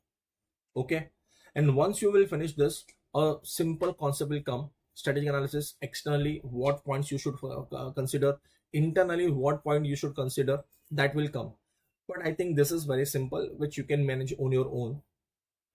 Now, hidden question. This is, I will say personally, hidden question. It is evident that industry differ widely in economic characteristics, comparative situations, and future profit prospects. And believe me, this question they can actually frame for case study. And personally, I feel very small number of students will be able to crack, my dear students. Very small number of students, because generally students always focus on bold headings and then that their answers. Here there is no bold heading. When I talk about economic characteristics, my dear students, in the answers they have mentioned, if you see, then they are talking about the market strength, buyers and sellers, how products are differentiated or identical, how market will scale, what type of distribution channels they are people are going to use, or companies going to use to access the buyers, marketing opportunities, the income of the prospective buyers, government support. These are called economic characteristics. If I talk about the next, competitive force. Now competitive force will always differ in different industries. Some industries will have very dangerous cutthroat competitions. Maybe in some industries there will not be a competitive, means cutthroat competition will not be there, and every company can what you can say, enjoy the profits.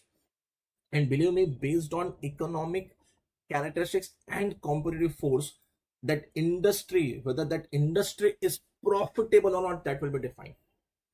Yes, my dear students. Okay, look, personally, I'm just telling you my future plans. Okay, I'm again in example form, understand? Okay, in example form. So right now I'm in teaching form, I'm in teaching industry. Okay, now I'm thinking that I want to diversify. Now those who knows chapter number 4 very well, of course we will discuss in second session also, but I want to diversify. Now I have two options, whether I will diversify into related industry or unrelated industry. I'm thinking right now in unrelated industry, my dear students. Okay, which is not related to my teaching field. But before entering into that unrelated industry, what will I do? I will actually go through this economic characteristics, competitive force in that unrelated industry. What is the competitive force? And both will help me to understand whether I will be able to generate profits in that industry or not. And basically, these factors will actually help the company to take the decision whether they should enter in that industry or not. Understood? Yes, my dear students. Look, see, these are the concepts. When you read study material, proper paragraph form, you will understand all these paragraphs and explanations are very important. And finally, we are going with our strategy and business environment. Now, why it is important, my dear students, to understand business environment before creating a good strategy? Why it is important? Because, see, our environment is highly dynamic. Yes or no? Great. So, acha, this was hidden question. Yes, this was hidden question in May 24. They asked in so smart way. Very few people able to crack that question, that oh, this question belongs to chapter number 2. Yes, basically business environment, which means nothing but the analysis of the external factors which is going to influence your decision making process. Now, if you think about business environment, if you do proper analysis of business environment, which means external part, so what are the benefits which you are going to derive? This question belongs to that benefits. When I say here, it helps. Now that it means they're talking about business environment. Are you understanding? They're actually talking about business environment, my dear students. Okay. Now look at here. Determine opportunities and threats. So when you do actually proper analysis, you will come to know that what are the opportunities and threats in the market that I told you in the given industry, my dear students. It will actually help us. What are the different laws? It will help us to understand the requirements of the customer, my dear students. Second, give direction for growth. See, the interaction with the environment enables business to identify the areas for growth and expansion for their activities. Okay, because it will actually help you some of the areas where other competitors are not focusing. So you will be able to focus, and you also know that whatever internal strength and you have capabilities you have, using that capabilities you can crack it.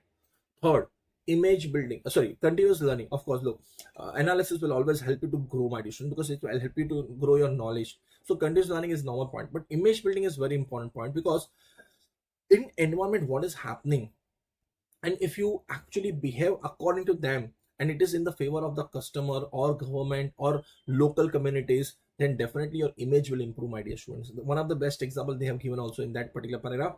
And most important, if you continuously, my dear students, scan the environment, you will keep yourself ahead of your competitor. This is something called proactive part of the strategy. Remember, proactive, first move advantage. Okay, now right now, my dear students, we have also started with the subscription model. Okay, subscription model for CA Inter right now.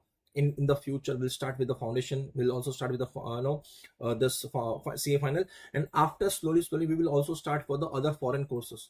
Now the subscription model is some kind of revolution in the recorded lectures format, my dear students. It is something like Netflix or Amazon Prime. Pay one particular fees and you can access all the lectures, whatever number, whatever subject, whatever chapter you want to refer, you can refer it.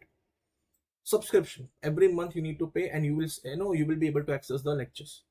This is also called revolution, growth area, because we have done the analysis. Most of the whole market, the recorded lecture market, was actually for what, you need to buy different lectures from different professors.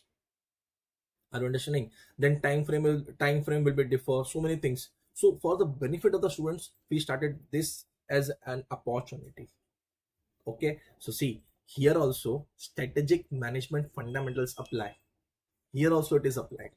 Okay, now next, my dear students, basic explanations are there here, so you can just go through with this basic explanations, and your real topic will start from here: micro and macro environment. Okay, to understand your external environment, we have divided the environment into two parts. One is micro, another is macro. Micro and macro. What is micro, my dear students? Micro means, you can see here, my dear students, the factors, or you can say the different things which is going to affect us. but it will be nearby the periphery of our organization. Immediate periphery. Periphery means our boundary, and immediate, boundary. Immediate to our boundary, different factors. Now, who are those people? Suppliers, consumers, marketing intermediaries. Now, what is marketing intermediaries? I have written over there. See, independent firm which helps the organizations to distribute our goods and services, like wholesalers, retailers, distributors, and competitors is also one of the example of our micro environment.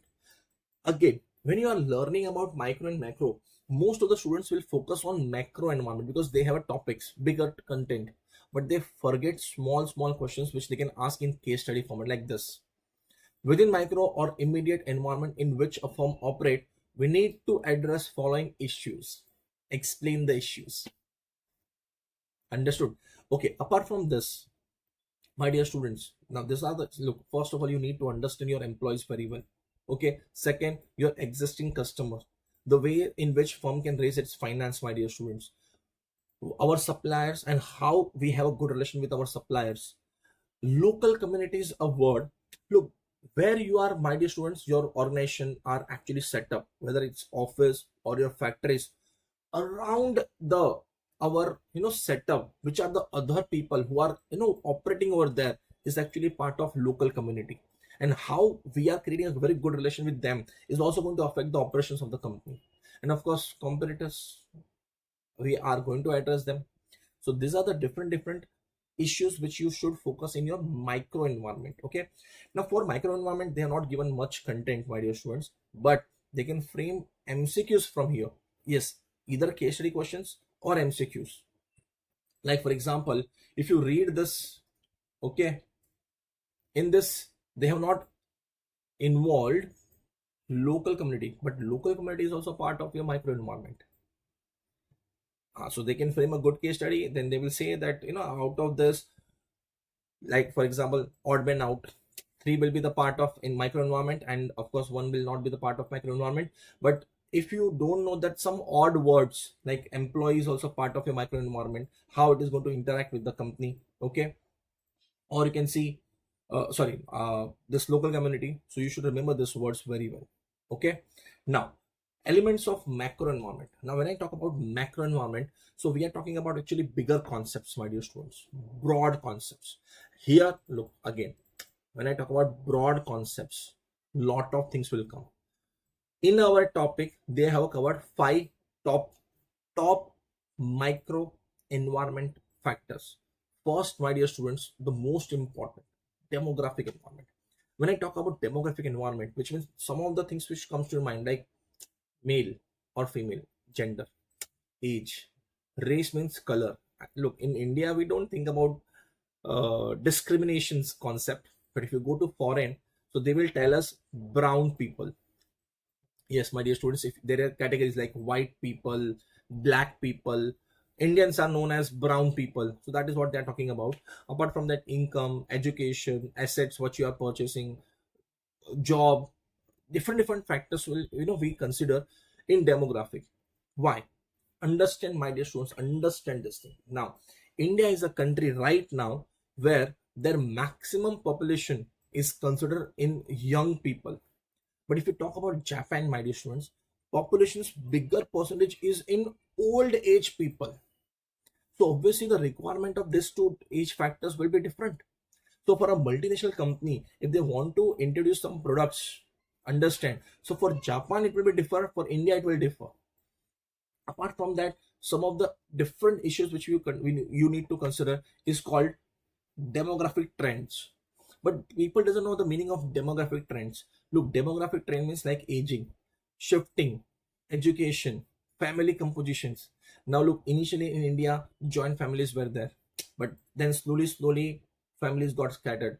Now we are going for another concept called nuclear family. Shifting means what, from urban to rural, or from rural to urban. Now that is called shifting. Age, I already told you, my dear students. So these are the things which you need to consider while getting your new product or entering into the new industry. Demographic. Second, social culture. Personally, I always feel that this will always be a bigger impact on the company, because here we are talking about not any I'm not talking about some big other forces like demographic or economic or technology or political. Here we are talking about the sentiments, the belief system. Okay, belief system of a particular society or a group of people which belongs to different societies, my dear students. Like, I'm just giving a small example. Okay, please don't take this example on some different levels. Okay, but my dear students, I'm Jain. Religious wise, I'm a Jain, and we have our core belief system. Like, we don't eat onion, we don't eat potatoes, or anything which is grown underground. Okay, things we don't eat, my dear students. Now, this is my religious proper belief system. So, when company is introducing the product, they have to consider this social culture environment, because look, understand, if company want to try to change this belief system, what will happen? Do you know that the product will be rejected, outright rejected, and the future of that company will be dull, because they wanted to change the religious belief system. So companies should not, they should not fight with the belief system of the society or the people, my dear students. In fact, they should go parallel with that belief system. Okay, so for example, I'm just giving one example, like Maggie. So if, I don't know how many people you know right now, you are, look, because this sessions is in English, and specifically we are actually, this is, we are doing for the South market. So I don't know how many people do know Jain community, but my dear students, Jain Maggie is also available, because Maggie also know that Jain people will not going to eat onion and potatoes and all those things. Okay, so my dear students, this is a small example. Another example, if I want to take, please again do not take these examples as a base for creating some controversies. Okay, but when McDonald came to India, so original menu, which means in US, it consists of beef and pork. But when they came to India, they understood that in India, cow is a holy animal. So they immediately changed their strategy, and they gone with that chicken. So in if you go with the non-veg section, they will always go for chicken, because pork is also not acceptable in a particular religious concept, my dear students. Yes, okay. Another example, if I talk about sneaker, chocolate, I'm talking about right now chocolate. You can search also, my dear students. Originally, sneaker, my dear students, is a non-veg chocolate. Yes, but when they came to India, they understood that maximum people of India is vegetarian. So they came with a veg chocolate, veg sneaker, and you can see that mark also, my dear students. So this is something called religious, social culture. You need to understand the belief, and companies should not see. Look at. It is difficult for business to change this core values, which becomes a detriment of its functioning. Determinant, sorry, not detriment, determinant, which means important part. This means that business have to adjust to social norms and belief to operate successfully. So they should not, you know, play with the sentiments of or belief system of community. This is also one of the very important factor. Now, when I talk about economic factors, which means obviously we talk about not only at national level, but also we need to think about the global level, and also we need to think about the state level. Different state will have a different financial these things. Now, when you think about economic, which means obviously you need to think about the various things like income of the people, circulation of money, debt, credit availability, price, savings, inflations.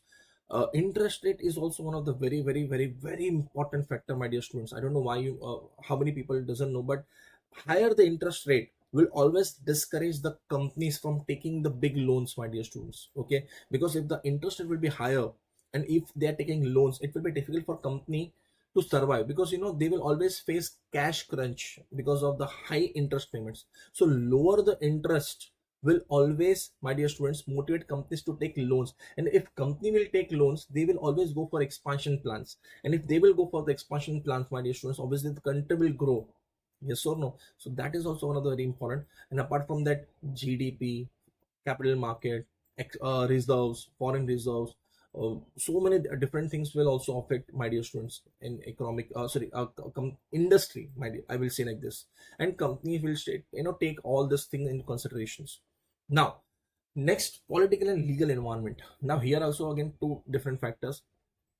Again, example, take as an example, don't get into some controversial things, but you all know that when I talk about political part, my dear students, the political party which is right now into ruling either at national level or state level, so they will have their one ideology, and of course they will support some industry, they will not support some industry.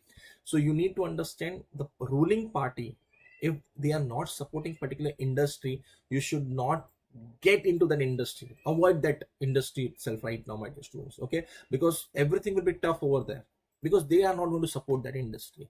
Apart from that, legal environment is also very important, because the sound legal environment will actually define, my dear students, how stable, legally systems are there, laws are there. So as a company, you need to understand different laws like foreign exchange, labor laws, different competition act, and everywhere in the country wise it will be differ, correct?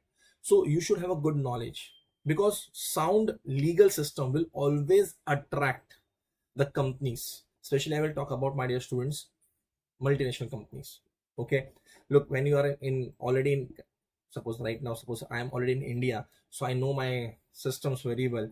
Okay, but suppose if I'm talking about that I want to expand into Canada, I want to expand into US, so over there I will also check the laws very well, and political part also, my dear students, correct?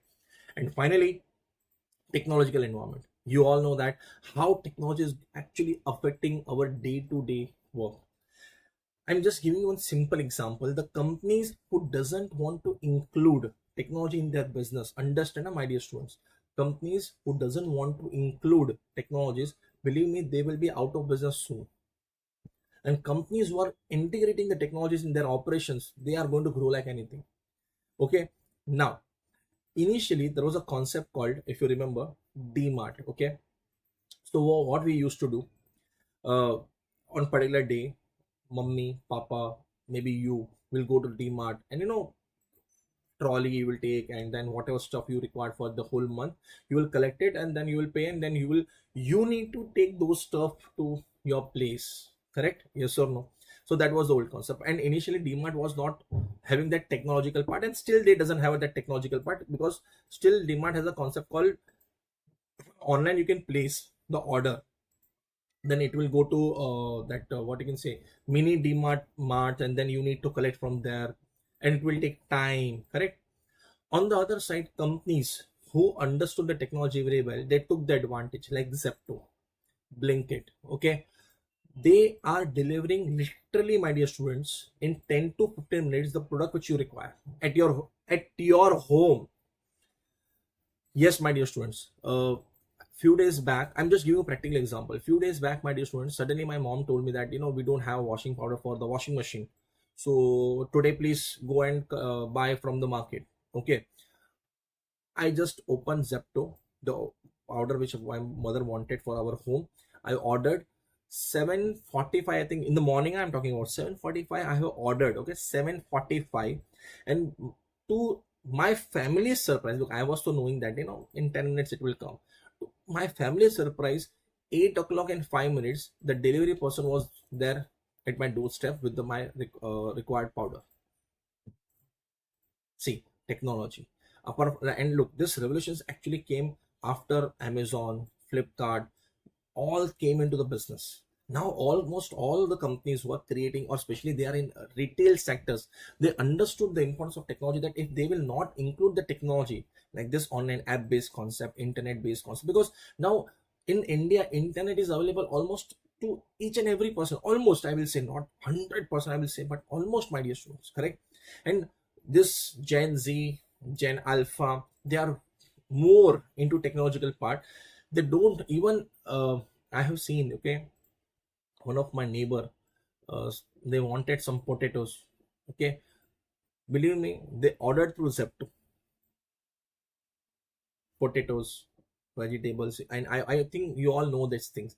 So it is very important for companies to understand the technological developments, how that development is affecting the business. And right now, see, believe me, personally, I feel that somehow Ola and Uber is also affected. Which market? Automobile markets.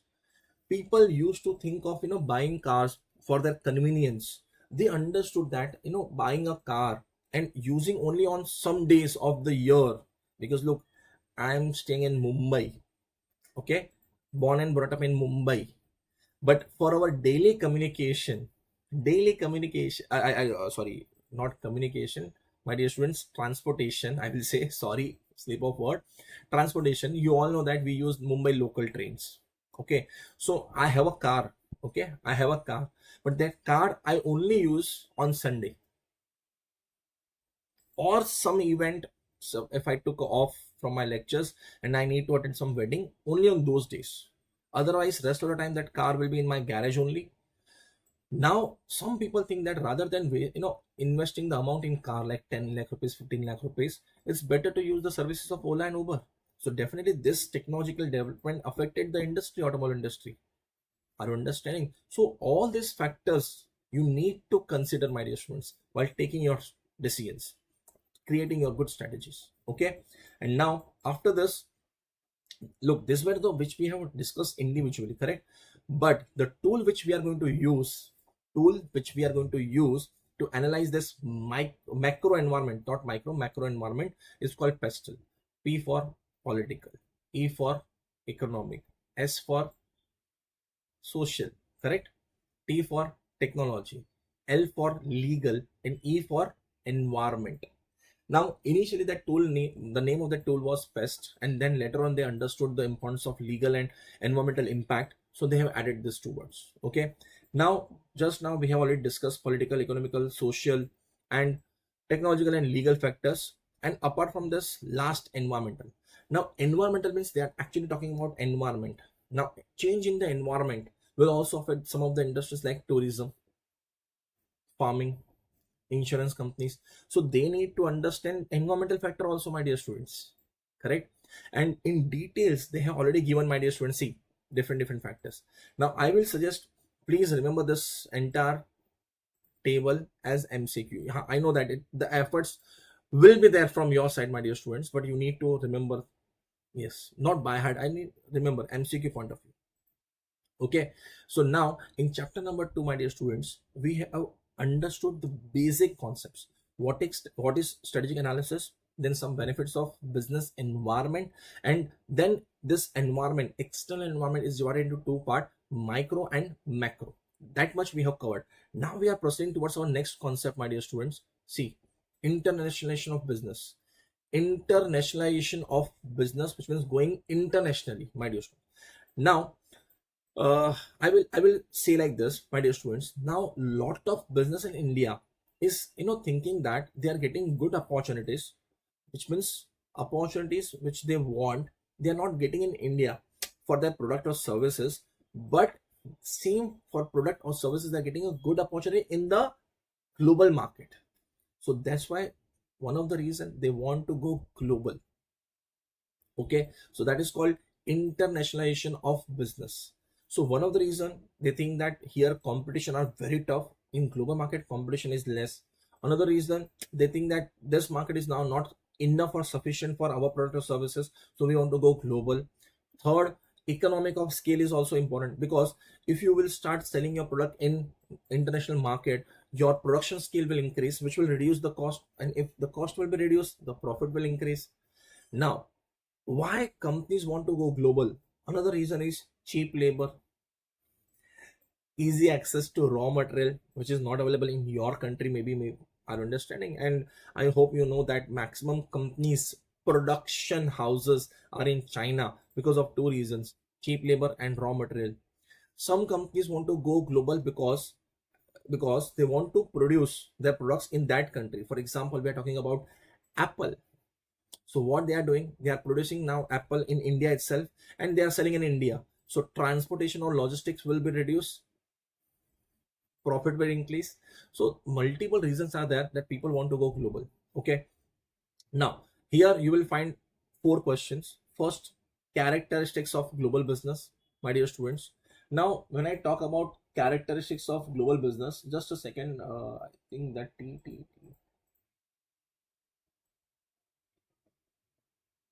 okay, now that T is nothing part of that thing, my dear students. So we are just I'm just avoiding those things. Okay. Now, characteristics of a global business.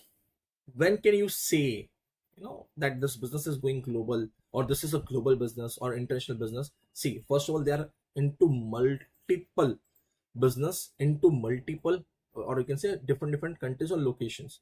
First, conglomerate of multiple units. Conglomerate means different. Second, business will differ, product will also differ, but the ownership will remain same. Are you understanding? And third, like for example, McDonald or Domino's, common strategies everywhere, same, strategies like cost leadership strategies they use. So they are going to continue with the same strategy in almost everywhere. Okay. So these are 3 points. First, conglomerate of multiple business units. Second, common pool of resources there. And third, common strategy they use. Now this is some 3 characteristics. Okay. Now, my dear students, I don't know why you people feel that this is 3 points. They will not ask this question. Wrong mentality. Very wrong mentality, my dear students. You know why? Because I told you, they can merge 2 different questions and they can make it 5-mark question. Like, for example, I'm just giving a simple example. They will take one topic from micro environment or macro environment, okay, for 2 mark.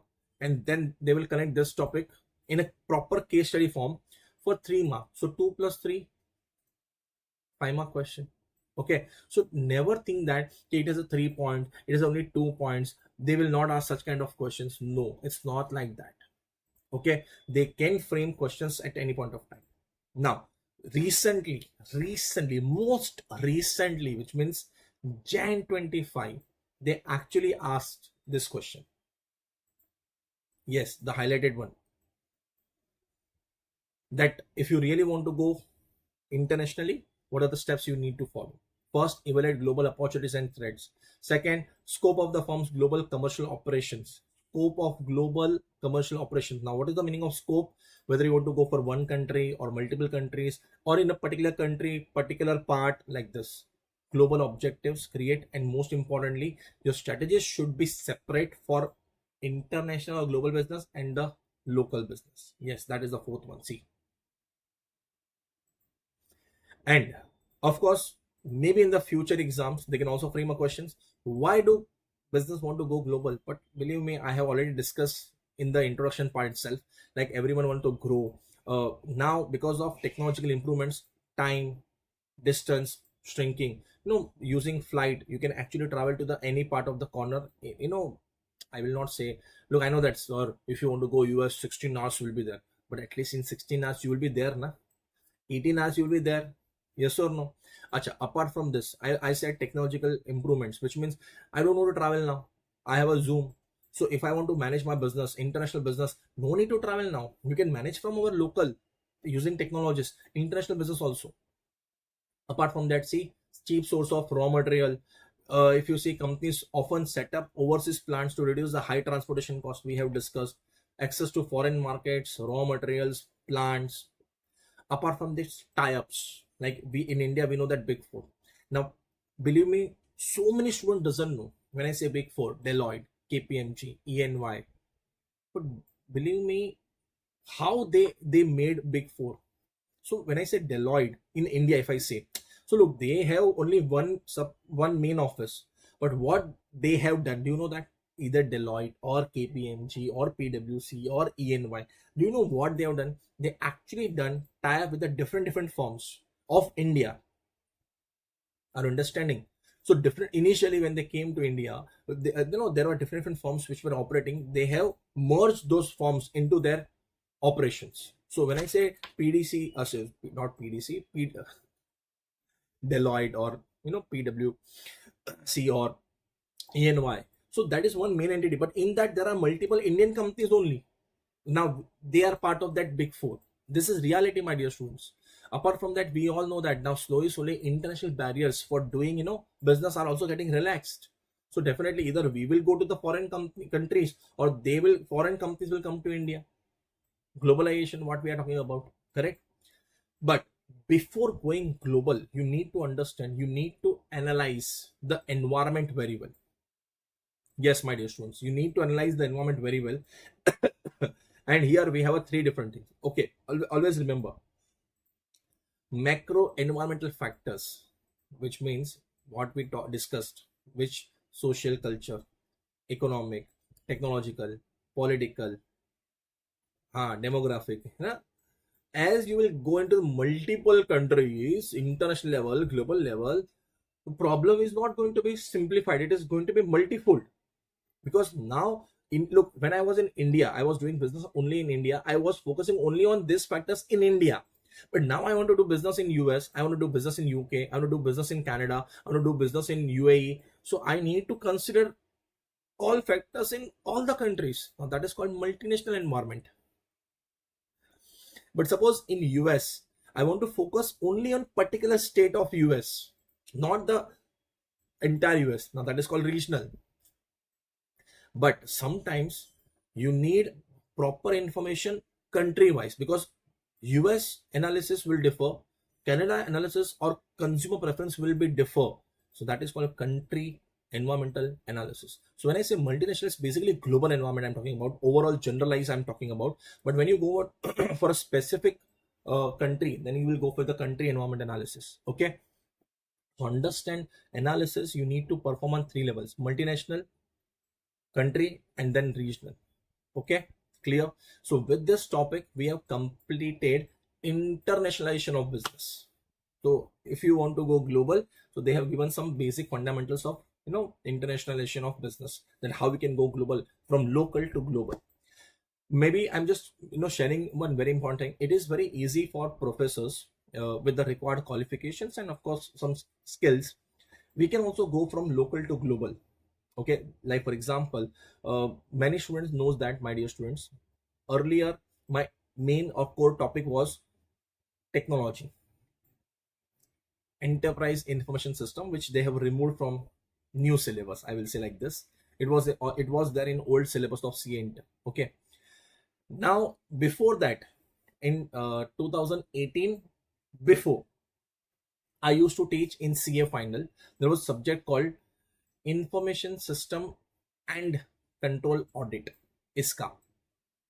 Okay, now that was a subject which was related to one global qualification which is called certified information system auditor from USA, CISA. So my dear students, if I start recording like this, what I'm teaching you right now, I can start teaching and I can start recording that CISA course. Now that CISA course is a global course. It is similar course is applicable to everywhere because it is from US. So I can enter into the global market, my dear students, and my fan base, or not fan base, student base will also increase. I will earn in dollars also, my dear student. Okay, internationalization. But I need to, my dear, I need to focus on some things which I can get the idea from these topics. Okay, but let it be. When we will meet face to face, we'll discuss more on this. Now, after this, after you understood micro and macro environment, okay, go in the flow. Go in the flow of this chapter, my dear students. Look, I know that since last 2 hours you are listening to me, and I know that when you are listen only one side, sometimes it will get quite boring also. I know that, but it's a revision. Okay, so don't worry. I'm just giving you the flow. First, you understood with the strategic analysis. Next, you understand business environment and their benefits. That why we should actually do the external analysis. Next, when you are doing external analysis, what are the two environment in which you should focus, micro and macro? Once you have completed that basic, next thing which you need to focus is, obviously company can also go on global market. So what we need to consider in global market, internationalization of business. And now we are shifting our again topic to the understanding product and industry, because getting this information is also equally important for creating a good strategy, my dear students. Okay, and of course first is product. Believe me, this topic is one of the most simplest topic. Yes, and you can see in May 24 they have asked this question also in exam. Yes, they have asked this question in exam, my dear students. Okay, so question was like characteristics of product, but understand why product is also very important, because first of all, product are tangible or intangible. Either tangible means we can touch. Company should decide that what kind of product they want to offer, and product will always consider of two things, correct? One is tangible, untangible. tangible, which we can touch, we can, my dear students, feel, correct? Intangible, which means in form of services which cannot touch, we cannot feel, but we know that the services are there, like laptop repair services, banking, insurance, correct? Second, product has a price. Obviously it will have a price, my dear student, because, my dear students, we are creating a product, so obviously cost will be incurred. And when the cost will be incurred, and obviously we are doing business for earning profits, so product will always have a price. Now that price sometimes depends on the supply and demand side also, my dear students, or some market forces also. And of course it also always depend on many factors, like quality of the product, the market in which you are dealing, the customer which you are dealing. Multiple products will be there, multiple factors will be there. Next, important, why people will buy the product. So obviously the product will have certain features which will deliver the satisfaction, my dear students. So you need to think about those features which will deliver. Now recently, my dear students, I can you see this, my cell phone, and can you see this strip which I have written? Now basically this is a strip I'm using, this is a stand, can you see this? Now this is one of the feature, okay? Second, I also have another stand for horizontal, you can see this horizontal stand. Okay, and the third best thing, this is magnet. So if some magnetic surface will be there, I can put my cell phone over there, and obviously this will hold my phone. Fourth, here there is a elastic which I can use as a, using features, practical demonstration, my dear students, because I have kept my cell phone with the use of that stand here only in front of me. So you need to understand, if you don't deliver, my dear students, proper functions, proper features, nobody's going to buy your product. Next, product is a pivotal for the business. Obviously the whole business is dependent on your product only, so product is the most important part. And fifth, every product will have a useful life, and after that either we will stop the production of that product or we will improve that product. Sometimes the demand for that product will also cease to exist also, my dear students. Okay, so these are some of the characteristics of the product which you need to understand before launching your product. But what is more important in product, you need to understand the product life cycle. Yes, my dear students, very important. Not only as a question, full-fledged question, but also it is important from the case study based MCQ point of view. Like for example, there are 4 stages, my dear students. Obviously first will be introduction, then next growth, maturity, and the declining stage. 4 stages will be there, correct? But people don't read internal content. See the first when I'm in introduction stage, see, sales growth will be always slow, my cost will be high, so my price will also high, my sales will be negligible because prices are high, no awareness. But when I'm in a growth stage, which means proper awareness has been created, so more sales means economic of scale advantage, so lesser the price, correct? But when you are in growth stage, competition will increase. When initial introduction stage, nobody was knowing us, so there was no competition. But slowly, my dear students, other products will also come which will start competing with your products. So what will happen, might possible that your customers may shift to that other products. Are you understanding? So now stability, which means whatever our market position is there, we need to maintain that thing, that is called maturity stage. And finally, a time will come where your product will not be as useful to the customers, and your customer is totally shifting to the other product, new products, better products than your products. That is called declining stage. So read this internal lines very well, because it will help you to understand the MCQ questions very well, my dear students. Okay, now now obviously diagram is simple, but if I really want to ask you 5 mark question, and I want to make sure that you will lose 1 mark, how will I frame the question? Tell me.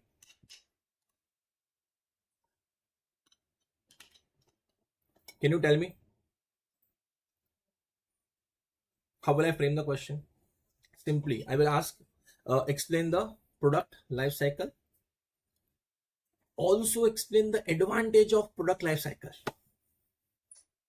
So 4 plus 1. And most of the students have read only stages. They have avoided the advantage. The advantage is very simple. In chapter 4 also you have learned that, my dear student. Remember chapter 4 also, that based on the stage, whether the product is in introduction stage, then the different strategy will be selected. If it is in growth stage, different strategy will be selected. So selection of strategy is also connected with the product life cycle. Now this is what I'm explaining you, my dear students, that you need to understand that in small paragraph will also consider what small concepts.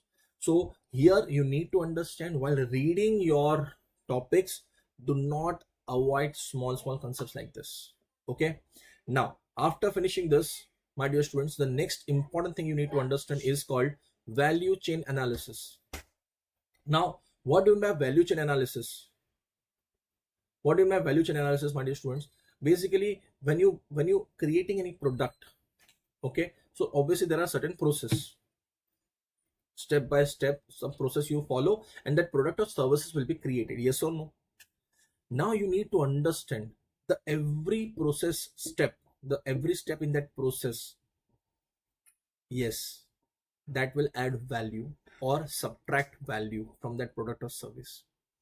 So you need to understand every step in that process, how that product is created from acquisition, or you can say procurement of raw material, till that product is ultimately delivered to your customer.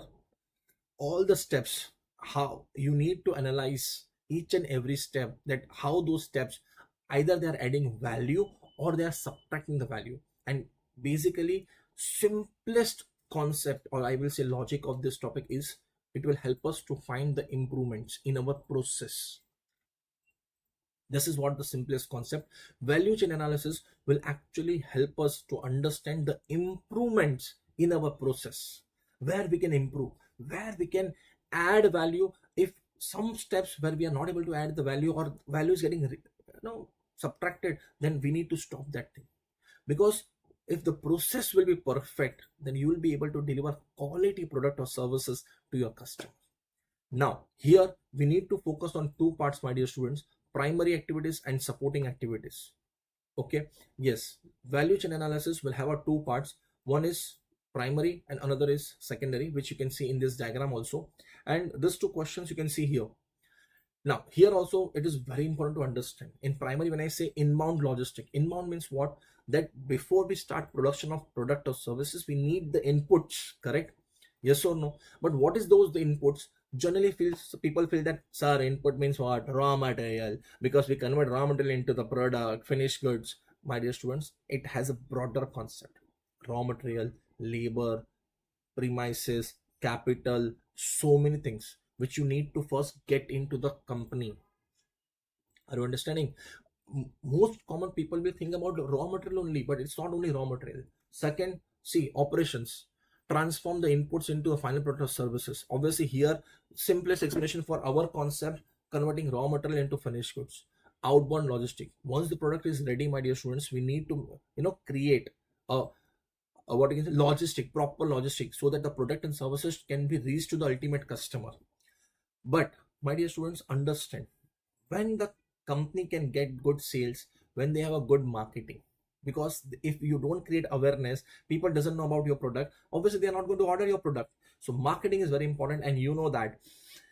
Advertising, which you see on the television. See, I'm just giving you a simple concept of marketing and advertising. Okay, in third chapter also we have a different types of advertising strategies, or you can say marketing strategies.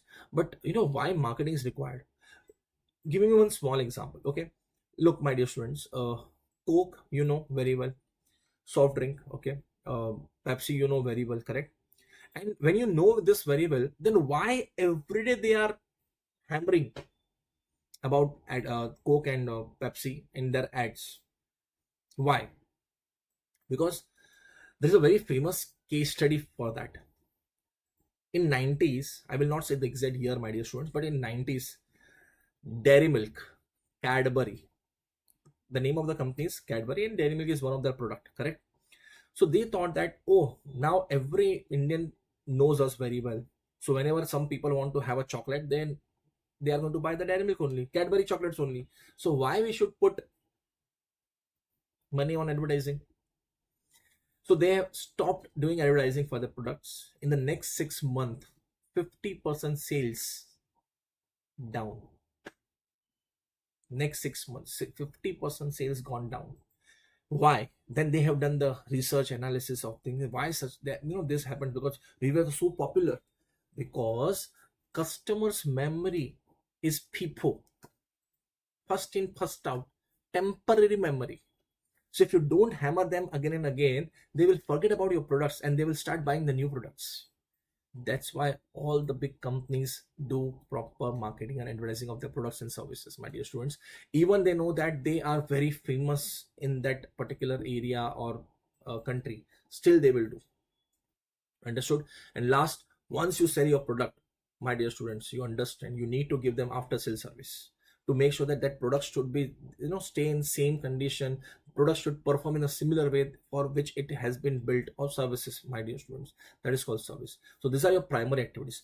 But to support primary, sorry, I will say like this: primary activities are the main, but we should give them some base support.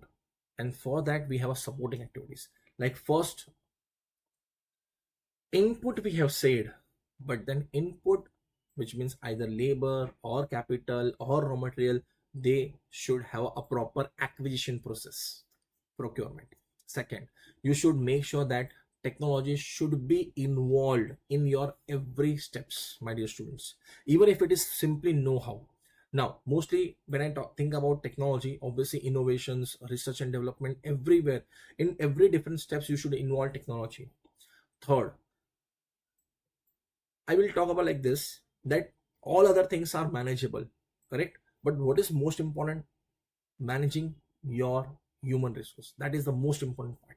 If you will not be able to manage your human resource, my dear students, you will not be able to perform any of your tasks. So it is the most important supporting activity. And finally, infrastructure.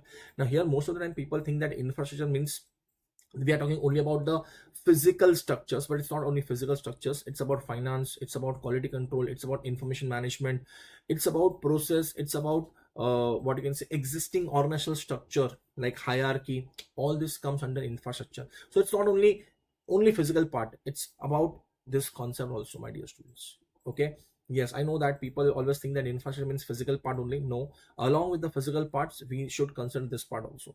So these are your supporting activities for value chain analysis. So in value, acha, why value chain analysis is also important, my dear students? Because for creating a better product and improving the existing product and services, you need to analyze the each and every step of that process. That's why value chain analysis is equally important. But there was two topic: product and industry. And now next topic, industry environment analysis. Why industry analysis is important? You guys tell me why. Industry environment analysis.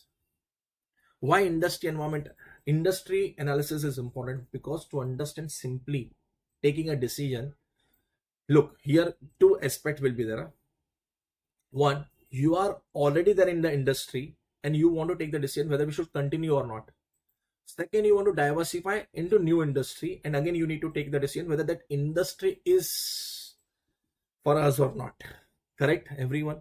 So industry analysis will actually help us to take the decision whether to stay in the industry or we should exit the industry, or if you are, whether you should enter into that industry or not.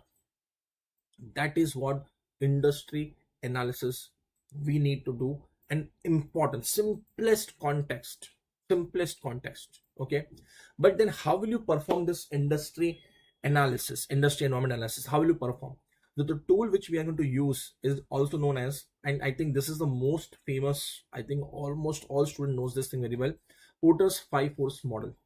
Okay, now in here, my dear students, this is a small question where they are asking that in which 5 areas we will focus, but I think you can manage this small question. We will start discussing a revision of the main topic. Okay, the first thing is the threats of new entrants. Okay, and you all know that when I think about threats of new entrants, so my dear students, in your industry, suppose for example already 10 competitors are already there including you, and now suppose 5 more will be added. So what will happen? Supply will increase to the customer, and when supply will increase, cost will reduce. Cost means selling price will reduce, and if the selling price will reduce, my dear students, cost is same, price, selling price is reducing, which means you will overall reducing what profits. And sometimes the biggest example, you all know that in telecom sector, when the day Geo entered in telecom sector, they created what destruction for the existing players. They actually finished the profits of the existing players, and one of the biggest example is Vodafone Idea.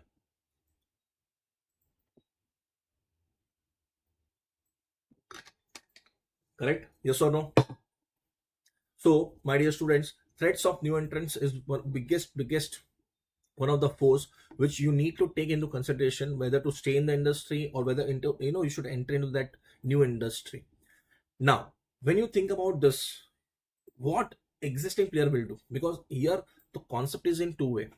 Now, look, obviously all big companies knows now Geo, they know that, yeah, if again some new players will come, what will happen, it will try to reduce the profits.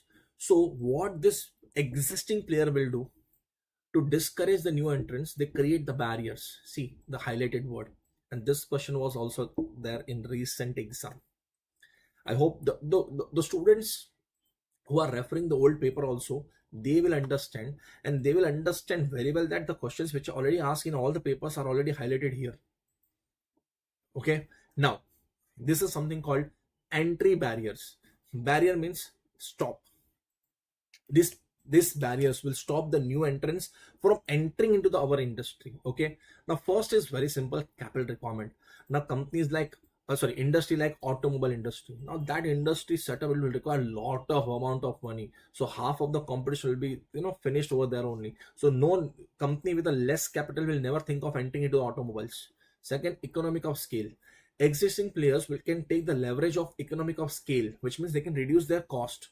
But new entrants, as they are new people, they are in introduction stage, they will never get the benefit of economical of scale. Correct? So their cost will always high, so their selling price will also be high.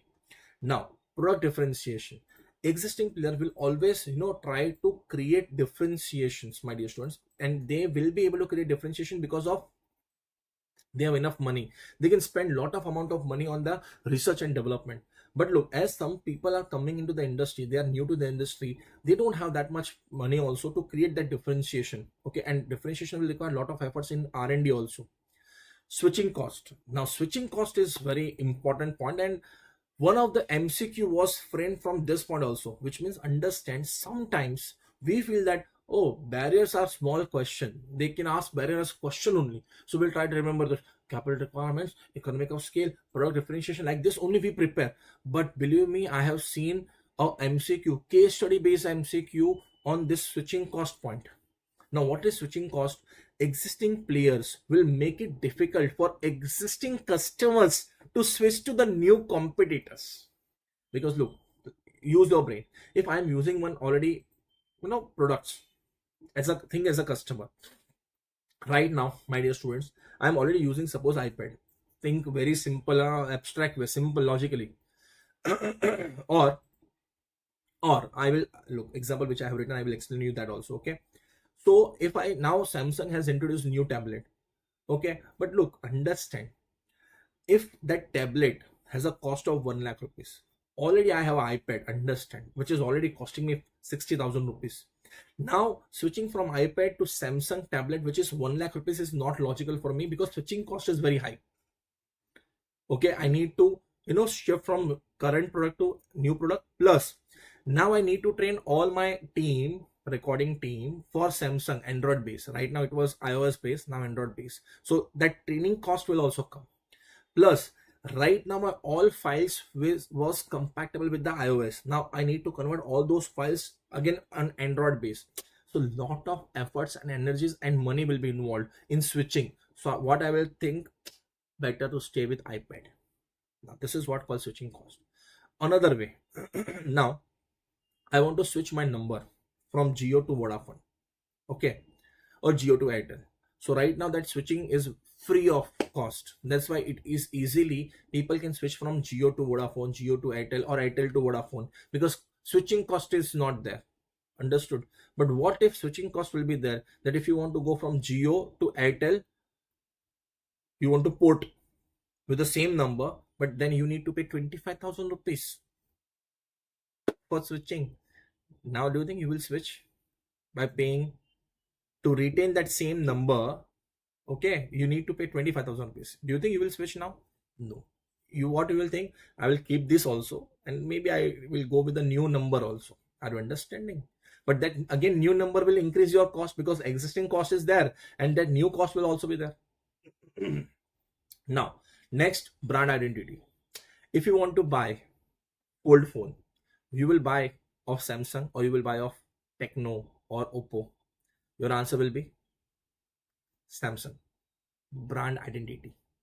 You know that fold phone, fold technologies with Oppo also, Techno also, Google also, Samsung. But you know that if I want to spend 1 lakh rupees, I will spend on Samsung. Access to distribution channel. Existing company. I'm existing company. I will tell all my distributors, if you are going to sell the product of that new person, new company, I will stop my business. I'm going to thread the existing distributors. That is my supply chain. Are you understanding? And finally, sometimes what will I do? Possibility of aggressive retaliation, which means what? I will go with the price war. I will start, selling my product on 50% discount. So understand, I will be able to manage that, profit and cost and everything because I'm existing player. New company will not be able to manage that competition.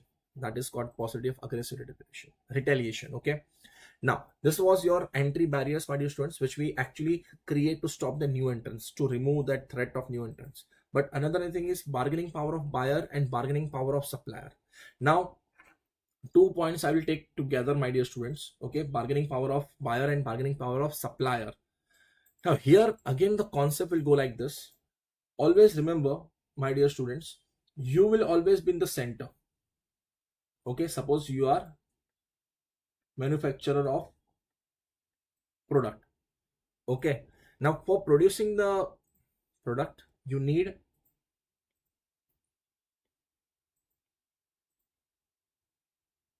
raw material. Okay, and for raw material, obviously, you are dependent on suppliers. Now, when I say bargaining power of supplier, so understand, when we have a limited suppliers for our raw material, so what those suppliers will do,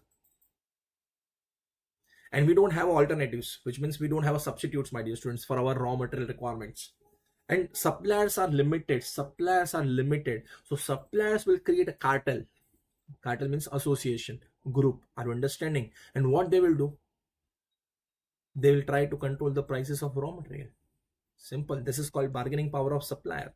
When the supplier of raw material, they are limited, they are concentrated as compared to us, because like us, there are many buyers. For them, we have many buyers, but suppliers are limited.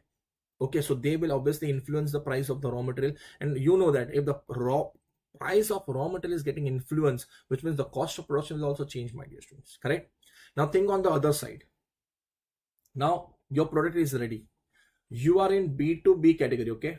B2B, and you are not in consumer goods. You are in industry product. Yes, you are not in consumer, you are in industry, because this concept will be applicable for this particular assumption only. Okay, B2B, business to business, which means your buyers, now this time your buyers are limited in number. So these buyers who are going to buy the industry product from you, my dear students, they are limited, and like you, there are many suppliers for them, suppliers for these buyers. Now when the buyers are limited, they will create a group, and then they will try to influence the selling price. They will try to get more services at the same selling price, and obviously, look, providing more services at the same selling price, which means it will increase our cost and reduce our profit. Now that is called bargaining power of buyers, when they are limited, and only possible when these conditions will be matched. Okay, so my dear students, bargaining power of supplier and bargaining power of buyers we have completed. Nature of rivalry in industry, my dear students, now that is also one of the very important point. You know why? Because rivalry defines the profitability of the industry. More and intense the rivalry, less is the possibility of profits, my dear students. So definitely this point is very important for either staying in the industry or getting out of the industry. Okay, or you can say entering into the new industry. Now here also they have given us some conditions for this, rivalry among competitors. Like for example, when the industry is driven by industry leader. When I say industry leader, which means a very good amount of share is with one company only. So what they will do, they will always try to set the target selling price. Now because they are leaders, their production is very high, so their cost will be reduced. So even at the particular price which they will set, are you understanding, we will not be other competitors will not be able to charge higher than the leader price. Now I'm giving one simple example. In our CA industry, suppose one class is a leader, highest number of students goes to that class only. So whatever fees they will charge, other competitors are need to charge that or lesser than that, but not higher than that leader. Yes, my dear students, this is what industry leader. So when the leader is there, he will always control the price. He will try to avoid the price war, because even if you go with the price war, then he will start reducing the price. He will be able to survive because he has more resources, older reputations, but we will not be able to survive. But even when the another condition, when the number of competitors will increase, even leader will not be able to control the market, and in that case control the market and control the price. Now in that case price war will start and nobody is able to actually going to actually earn the profits. Third, fixed cost. Suppose if my fixed cost is high, so what will I do? I will try to utilize my premises, my resources more. So if I will try to utilize my resources more, I will go for more production. When I will go for more production, I will have an excess supply, which I will go with the reduced prices, which is again make the industry unattractive. Why? Because if the price will reduce, everyone else need to reduce their price, and then profit will not be there. Exit barrier. I want to quit the industry, but there are certain barriers which are not allowing me to quit the industry. Now look, many students are getting confused in this point. I'm giving you a simple example for this also. Okay, now think like this. Okay, think like this. Suppose we have a 5 competitors right now, only 5 competitors in the market. Okay, this fifth number, I am this fifth number. Okay, this is me, and right now I am holding approximately 15% share of this market. 15% share I am holding. I want to quit this industry. So obviously if I will quit the industry, rest of the companies will get the benefit, because this 15% will get divided into this 4. Yes or no? Correct? Yes or no? So I want to quit, and if I will quit, industry will get benefit, because my customers will shift to this 4 companies. But okay, but when I want to quit, so obviously the resources which I have, like for example, machineries I have. So I want to sell this machineries, and I offered this to these 4 companies. But these 4 companies are, doing bargaining with me. Suppose I want to sell my machinery. Suppose that I will say like this, whatever the price of that machinery, I want to sell it at 70%, because machinery are new. So I want to sell it at 70% of the cost. These 4 competitors, they want to buy this at 30 to 40% of the cost, and I don't want to sell. Now if I am not able to sell this machinery or my resources, it will force me, my existing resources will force me to continue in the industry. And now if I will continue, the benefit they were about to get, now they will not get, because I am not able to exit the industry. I want to quit, but I'm not able to quit. That is called exit barrier. And finally, in the industries where product differentiation is not possible, almost all products are identical, so obviously they will not be able to charge some premium price, so obviously no profits. And sometimes slowly, industry itself, the growth is slow. Right now in Mumbai, property market industry, which means real estate industry, is the growth is very slow. Believe me, the price which I have paid for my this new home, the home in which I'm right now staying, okay, believe me, 10% price is also not increased in 5 years. Industry is only slow. So when the industry itself is slow, obviously you're not going to get, my dear students, profits. Understood? Real estate in Mumbai, you can Google it, you can search it also. Very few places. Look, in Mumbai is very big. I will not say ke entire Mumbai. In some of the part of the only increase in the price. Rest of the Mumbai saturation point now. Okay, and now last, threats of substitutes, the dangerous concepts, my dear student. Substitute means, you know what, a product which has a similar utility like your product, but it is cheaper than your product. And now what will happen? The company will shift, sorry, not company, customer will shift from your product to that substitutes. So always there is a biggest fear for almost all companies is the threats of substitutes. Okay, so these are the 5 Michael Porter forces which will make sure, which will help you to analyze whether that industry is actually attractive or not. Okay, and with this analysis of these points, another some of the concepts which will actually help you to take the decision whether you should stay in the industry or you should quit the industry.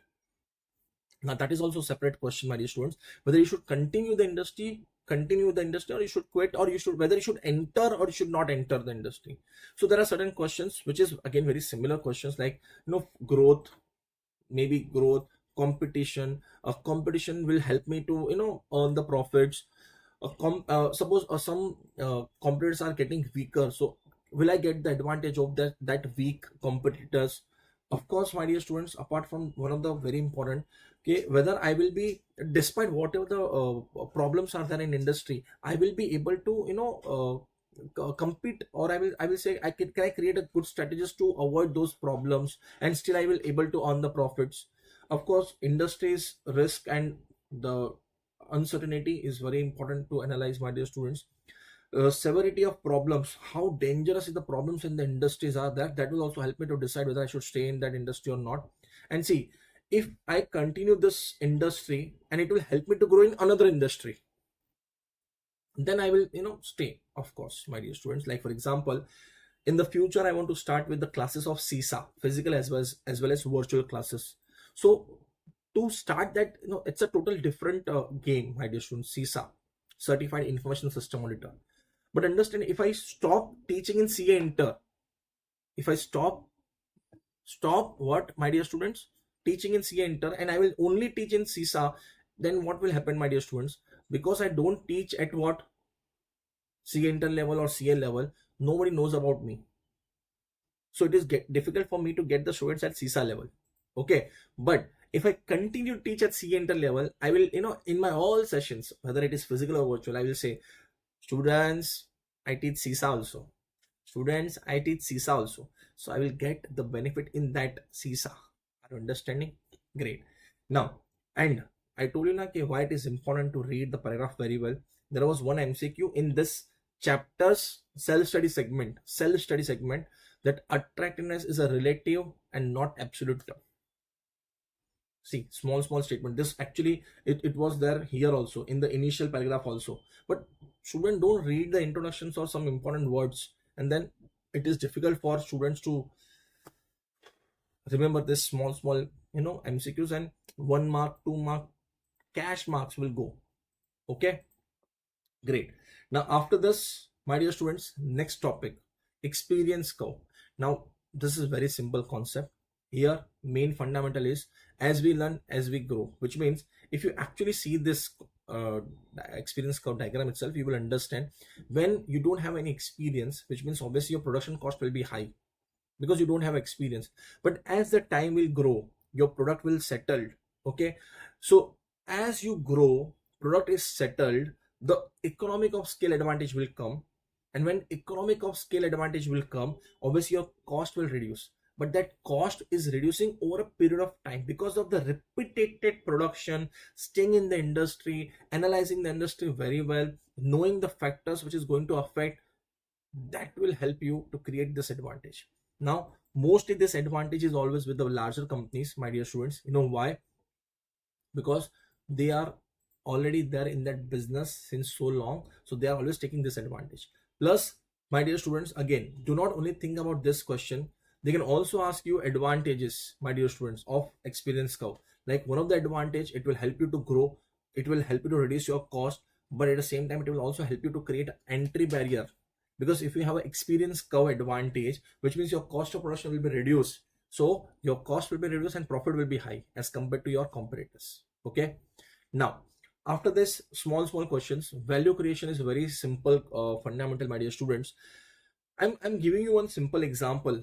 Just now I told you that I bought this particular product for my cell phone. Correct? Can you see this product and the price which I have paid for this product?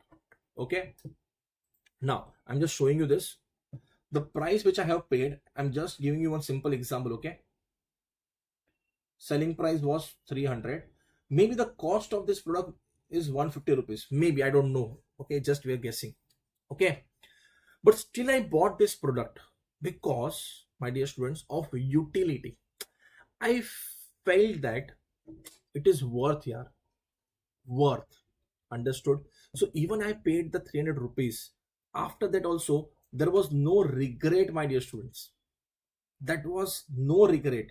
Now that no regret part, plus I'm going to tell my friends also. Are you understanding? That is called value creation. So no company will be able to survive in the industry if they are not able to create this value for the customers. No, you went to some fancy restaurants where the food was expensive, but even after paying the bill, are you understanding? When you don't feel regret, you feel that it was worth. Even the price which I have paid was, worth. That is called value for customer. Okay, and for creating this value, you need to use the concept of value chain analysis. Now that is also connected topic when you complete this entire explanations, my dear student. Okay, great. Now after this next topic, you need to understand in external environment, market and customer. Now when I talk about market, of course, it's a place where buyers and sellers are going to meet. Okay, now that is called market. But now market is of two types: one online, another is physical. Correct? In physical also we have a different concept like local, regional, national, global. And online we know that e-commerce markets are available. Correct? But look, in this entire theory, believe me, people will never focus. There is a hidden question, MCQ, or you can say a proper case study based question is there. Orientation of product marketing has evolved and acquired different dimensions centered around the product. I will say like this: product, production, sales, and customer. And this is basically very important from MCQ point of view. Can you see that, my dear students? Now, when I say product oriented, you will create a product which is a very good design, quality product, and the customer will buy the product. Okay, that is called product orientation.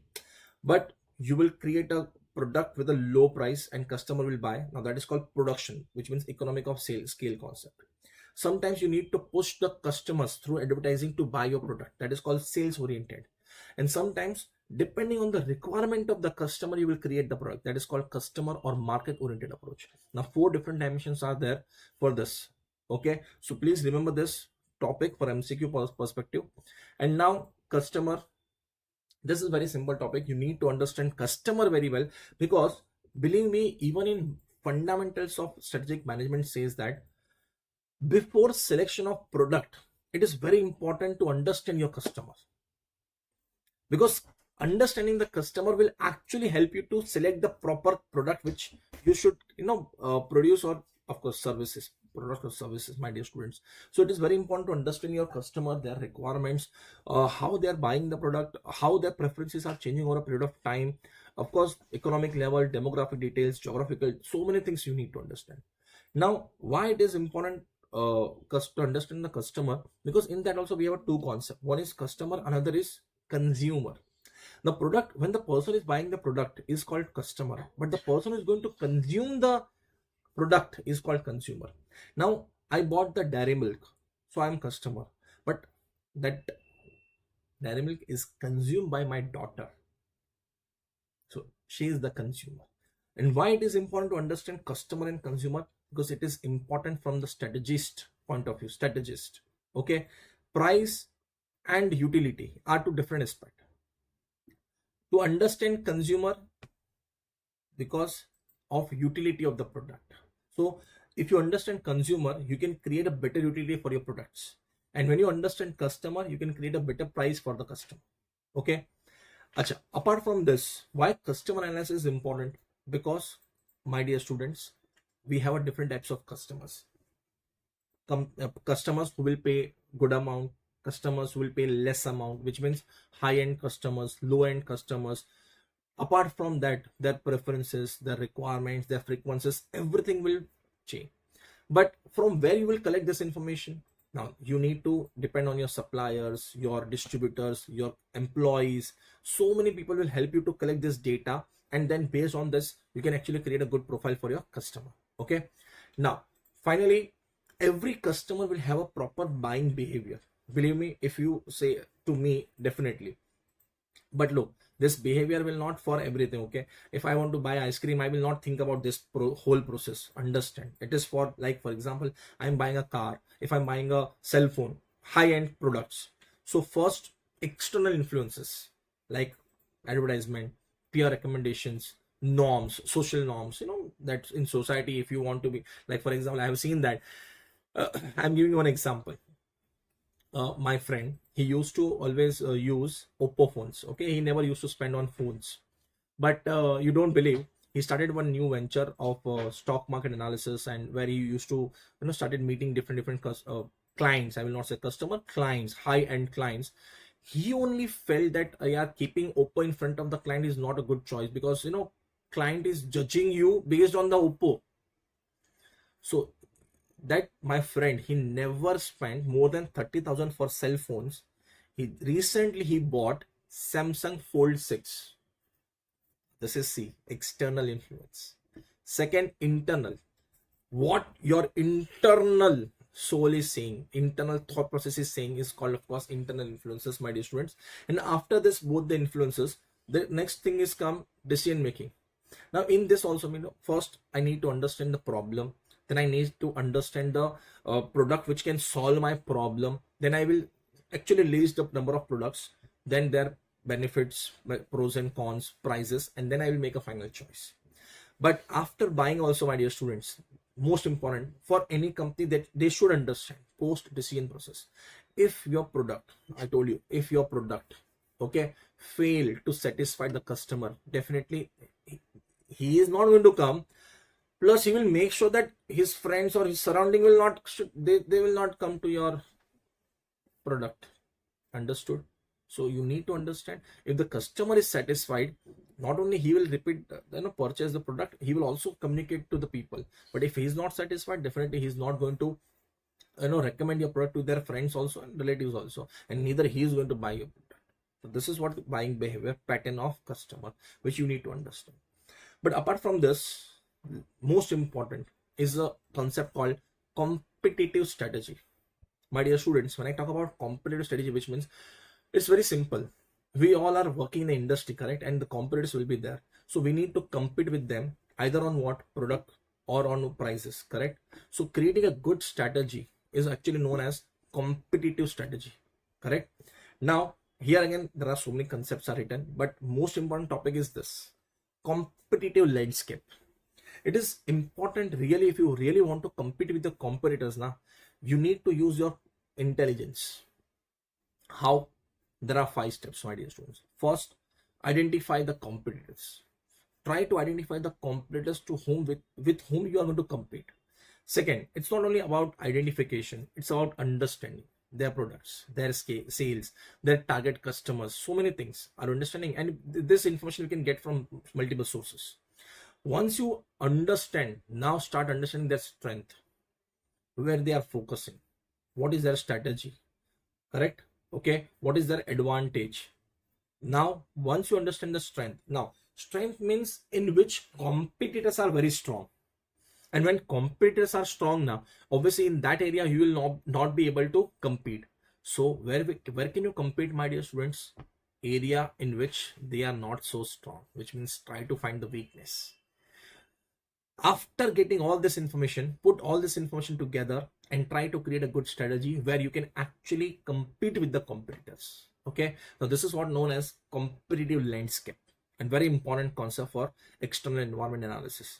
And finally, key factors for competitive success. Last topic of this chapter, and you need to understand this is the prerequisites, key success factor. If you don't understand the key success factor of your own industry, you will not be able to compete, or you will not be able to earn the profits. So it is a prerequisites. Now, to identify the key success factor, we have a three topics. First, on what basis customer choose between competing brands of sellers. So you need to understand the factors on which customers are selecting the product. Second, what is your own capabilities, core competencies? See, what resources and competitive capabilities does a seller need to have to be competitive successful? Something unique you have, your competitor don't have, and in that of course that unique thing is also a requirement for that industry. Key success factor. And the third, most important, what does it take seller to achieve sustainable competitive advantage? Whatever advantage you have created in that industry, it should not be short term, it should be long term. Then only you can earn the profits, my dear students. Okay, now apart from this, there is some theory concepts out there that why key success factors are important, why we should why our strategists and our managers should focus on these key success factors. Then only they can able to create a competitive advantage or a competitive edge over our competitors. Key success factor will actually help us to understand what information is more important and what information is less important. But most important, key success factor for industry to industry vary. For same industry, time to time it will vary. For same industry also it will vary. So that also you need to keep in your mind, my dear students, while selecting while analyzing the key success factor. Now these are the theories which is written in that particular paragraphs, which you can of course read and you can complete. And with this, my dear students, we are able to complete chapter number 2 also. As a revision, I will recommend complete the questions, complete the case studies. And my dear students, I have my own also YouTube channel, Jignesh Chheda. You can also subscribe to that channel. Plus, my dear students, those who are looking this videos and this revision sessions, this is my number where you can do WhatsApp for any of your queries. You can also connect me on Instagram, where my handle is Jignesh K Chheda. And on Instagram also, my dear students, you can post your queries, whatever you don't understand or you have some confusions regarding the topics, and definitely I will help you to solve that also. Okay, with this, today's session we are ending, my dear students. I know that I told you that today we will try to cover chapter 1, 2 and 3, but I want you to complete the topics very well. So don't worry. In next sessions, I will again start with the chapter 3, 4 and 5. I will continue. I will complete all 5 chapters. Don't worry at all. Okay. So thank you very much and all the best for your exams. Okay.